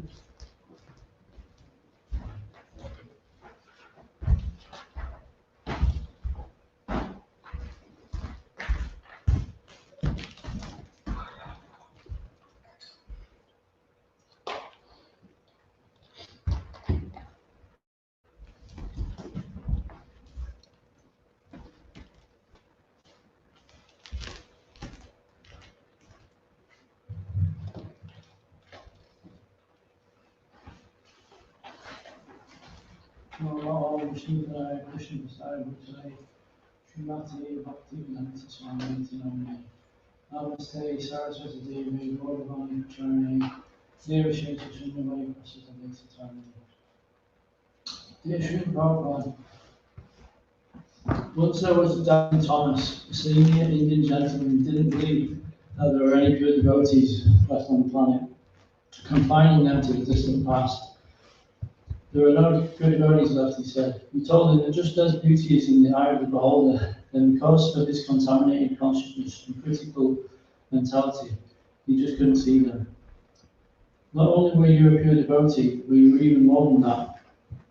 Whilst there may be many pure devotees in ISKCON, there is only one founder-acarya.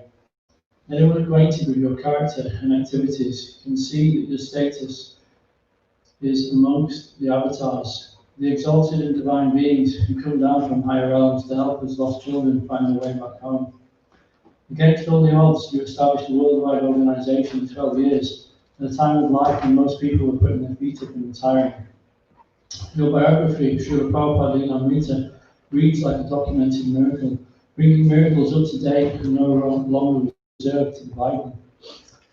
To do what you did, there was definitely someone upstairs pulling the strings and making things happen. It seems miracles are an active and integral factor in Sankirtan mission. Your pastimes on earth have a double quality of at once being amazing, miraculous, and awesome, and yet at the same time giving an impression of ordinariness, as though you were a normal person. Your seemingly ordinary grihastha life and your failures with the League of Devotees and your poor health actually enhance your pastimes and highlight your steadiness and determination. Your name, Bhaktivedanta, implies that love is the conclusion of all knowledge, that love is supreme. Love, you taught, is above mental speculation and the power of the highly intelligent scientists to fathom. Love defies their theory of evolution and the logic in which it is based. Evolution theory rests on the premise that we are all intrinsically selfish by nature. You taught that whilst the body has its needs, we are a soul, and the soul's nature is to love.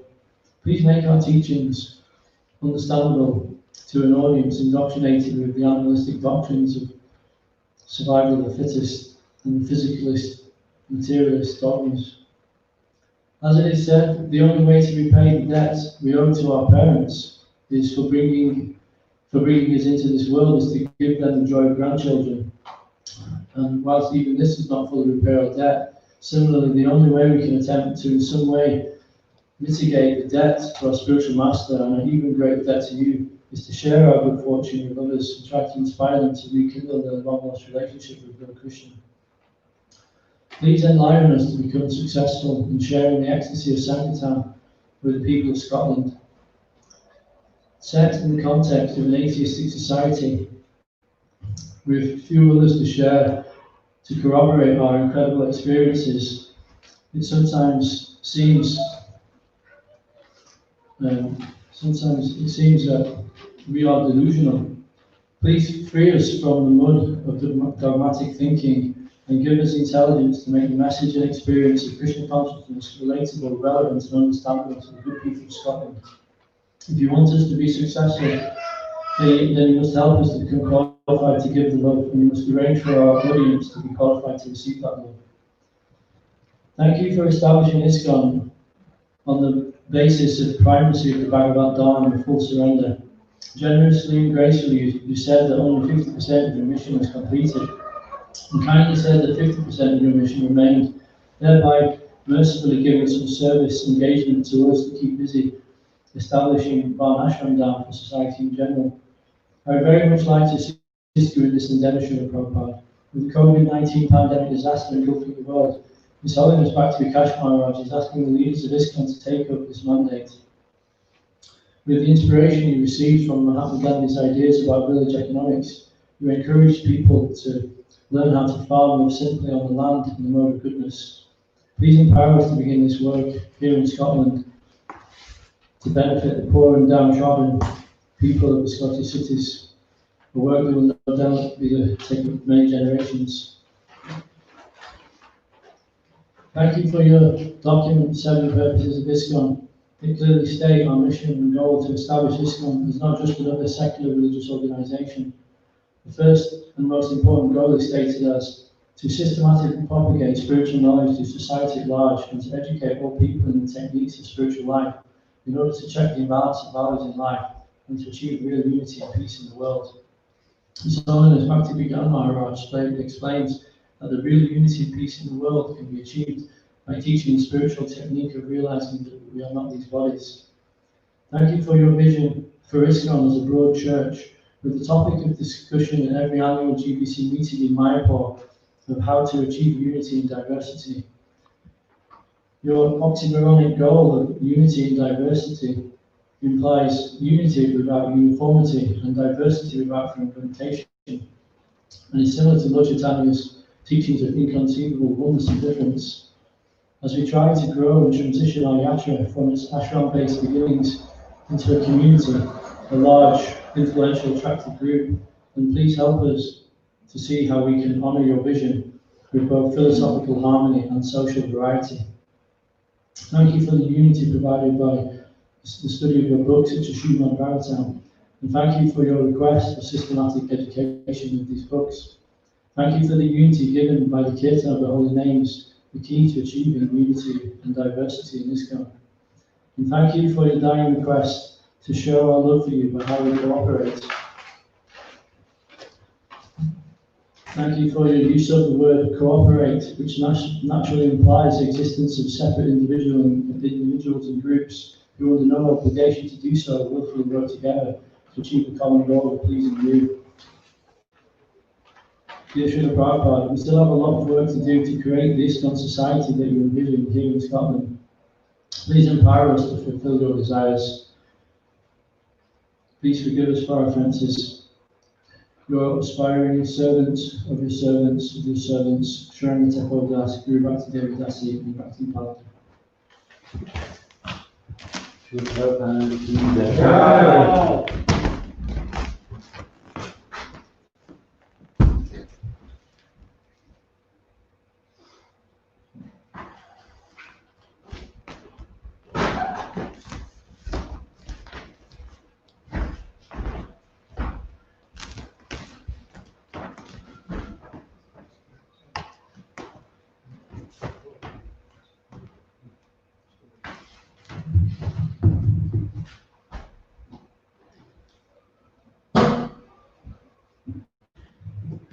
Dear Srila Prabhupada, please accept my humble obeisances. All glories to your divine grace.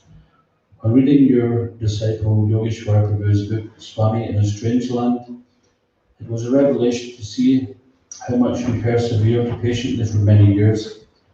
From 1922, when you first met your Guru Maharaj, until 1965, when you began ISKCON, despite the challenges of providing for a family, running a business, keeping strict sadhana, and helping your Guru Maharaj's mission in India, you always kept your spiritual master's instruction as your life's mission, taking every opportunity to associate with your Guru Maharaj and his mission, and putting his desire above all else, whilst preparing for the inevitable turn of the wheel of time when Krishna would tell you, now is the time to go to the West. In 1969, you gave a lecture explaining what a spiritual master is. Samsara dava nalalivilok pranaya karunyaganatham. The whole world is in the blaze of material pangs, threefold miseries, and the person who is authorized to deliver people from these material pangs, he's called a spiritual master. So this forest fire of material existence, no one wants, but no one knows how to put it out. However, when there is a great rainfall, then the forest fire can be extinguished. So Srila Prabhupada, you are that cloud of mercy who pours the water of Krishna consciousness onto our blazing hearts. Your instructions are raining down, putting out the fire of material life and purifying our existence. You have said the bona fide disciple becomes bona fide guru. As far as your humility is concerned, your astounding achievements, you credited your Guru Maharaj and your disciples. You consider yourself to simply be a messenger, that you never changed anything. Just as a postman simply delivers a letter. This is another proof of your greatness. Nothing added, nothing taken away. No self-motivation for personal gain, and the result, turning many thousands into Vaishnavas. More than a spiritual master, you are an Acharya who teaches by example.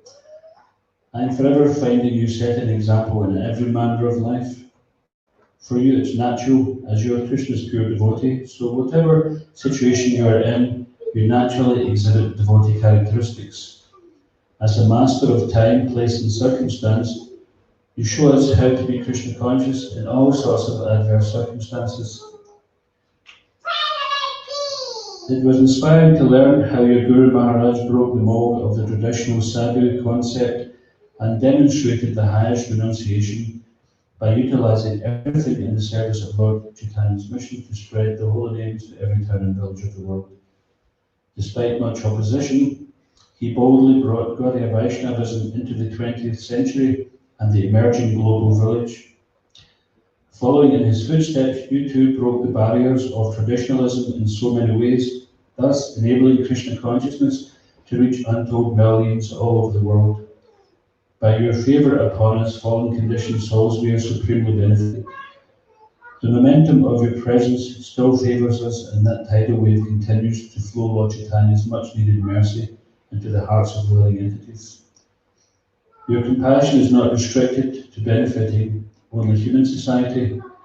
As the Sankirtan movement spreads and people begin devotional life, they automatically refrain from wasting the resources of the planet on whimsical sense gratification. In this way, animal slaughter, deforestation, and any other adverse effects of wanted living are being curbed. The current desperate search for solutions to ecological problems to discover a sustainable way of living highlights what you point out in Ishopanishad and Bhagavad-gita as the Ishtavasya principle of recognizing everything as belonging to Krishna, the Supreme Proprietor. When people accept this, then the problems will be solved. This Krishna consciousness is what you offer as the peace formula. Thank you for the unlimited opportunities to serve your mission and for tolerating my shortcomings. I have no excuse for not taking full advantage of your instructions and guidance. Please allow this school to continue to aspire for devotional service. There is much room for improvement, and that is only possible by your mercy. I long for the day when I live the life you want for me. It is in the giving of Krishna consciousness that we receive Krishna consciousness. Therefore, please allow me to remain within the association of devotees and be of some use in Lord Chaitanya's will, auspicious sight and movement, your insignificant servant. Srila Prabhupada ki jai.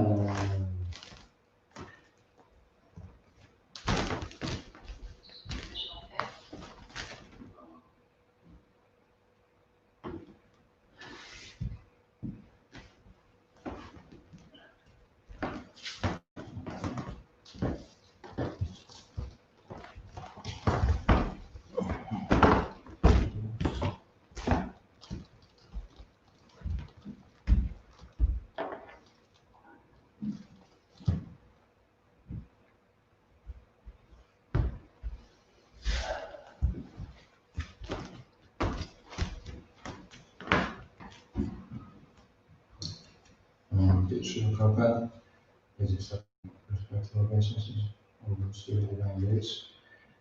The last few days, weeks,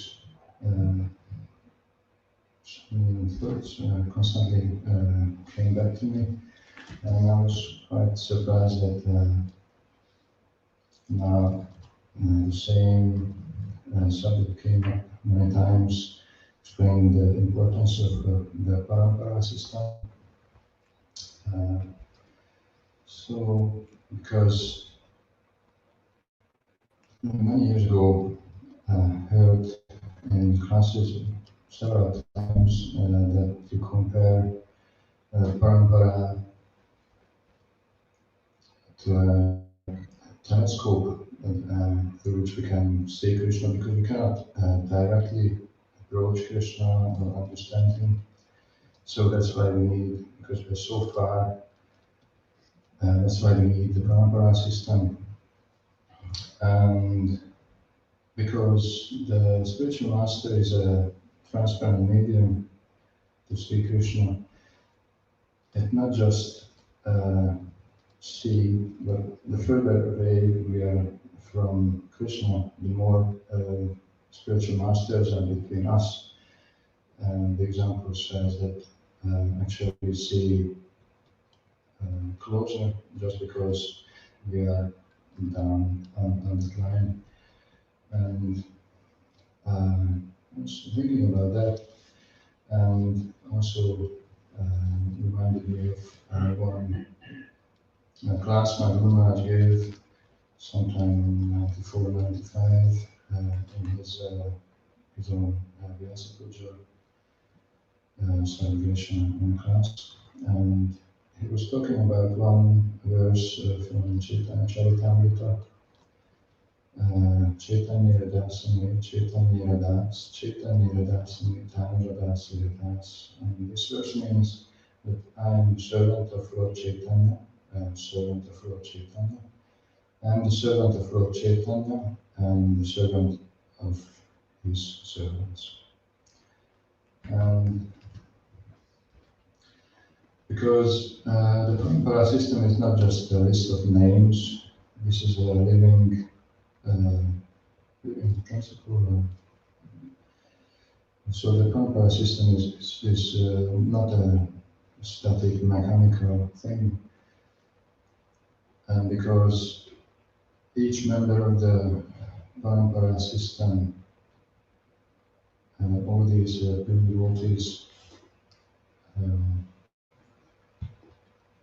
just like we heard yesterday, they have Krishna in their heart.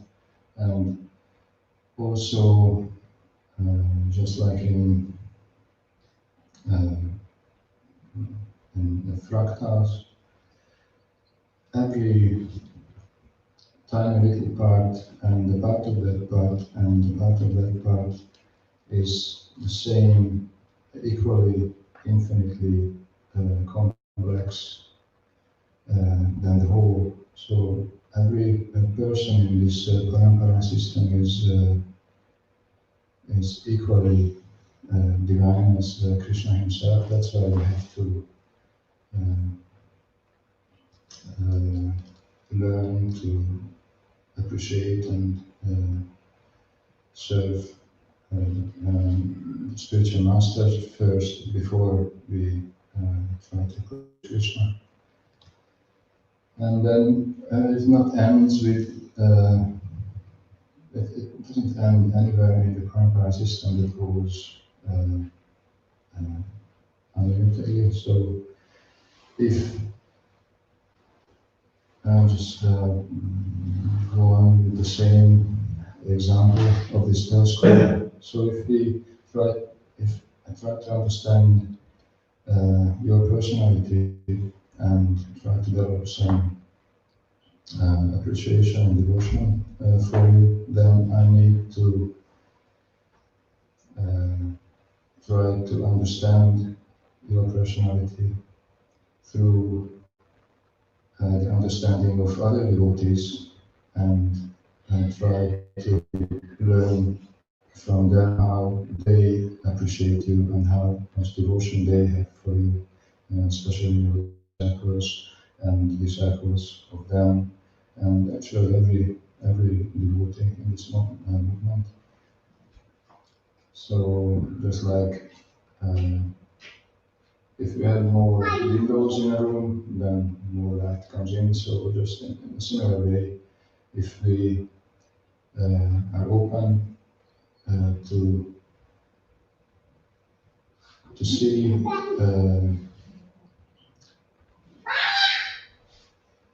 your qualities reflecting in other devotees around us, and also try to follow their examples, certain, then we have a chance to really understand your position, and through that, after some time, probably we are able to approach and understand Krishna. So that's all I can say. Thank you for your comment. So Prabhupada ki jai.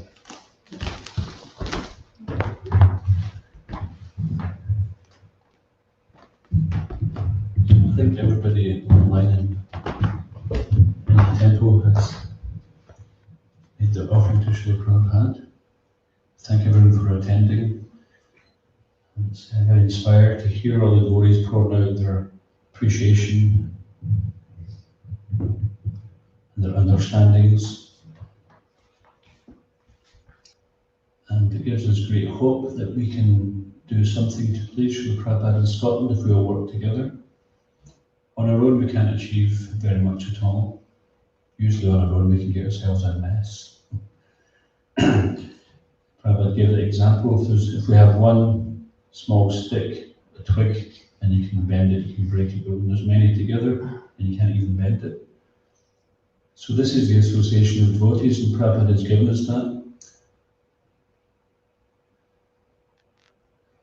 So, I'd just like to invite everyone to continue to pursue their Krishna consciousness, and let us all work together so that we can continue to offer something to Prabhupada every year, more than words, but actions. Offer more jivas to Prabhupada as well, to decorate his lotus feet with little specks of dust, known as the jivatmas. Srila Prabhupada's devotees used to compete to see how many devotees they could bring back to the temple. They used to compete to attract Prabhupada to come and visit the temple. And interestingly, Mahatma Prabhu was recently saying that if we want more senior devotees to come here, then we have to do something interesting, do something substantial. So we don't have time to rest on our laurels. And if you do that, eventually your laurels fade away.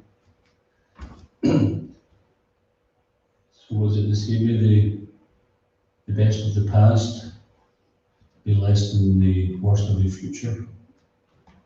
And let not the, I can't remember the rest of that one, so I'll just do the cut.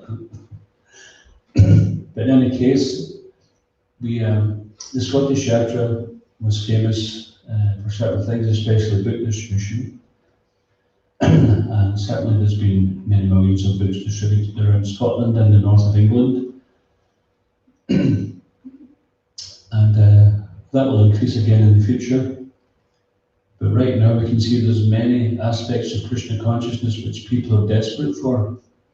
The whole culture of Krishna consciousness is, I've never seen a time more favourable for people to accept it. Not just considering the COVID situation, but so many things which people are interested in. It's becoming, so many things are becoming mainstream. So I think if we all work together, we can spread this Krishna consciousness throughout the whole of Scotland, which is our Prabhupada Desh. And Prabhupada has given us this place. Somehow or another, we found ourselves here, either physically or connected, associated with Krishna Bhavan and Scottish Yatra. So let us work together to bring Krishna consciousness to everybody in this country.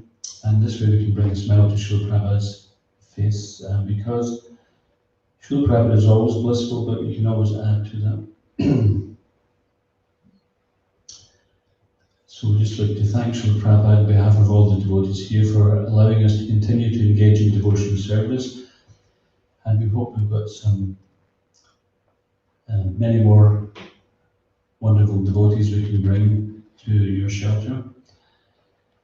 Srila Prabhupada ki Jai. Srila Prabhupada's Vyasa Puja Mahotsav ki Jai. Shri Jagadguru Patita Pavan Srila Prabhupada ki Jai. Shri Kogitai Markashanshi ki Jai. Shri Guru Vrinda ki Jai. Jai Gaur Premanandi.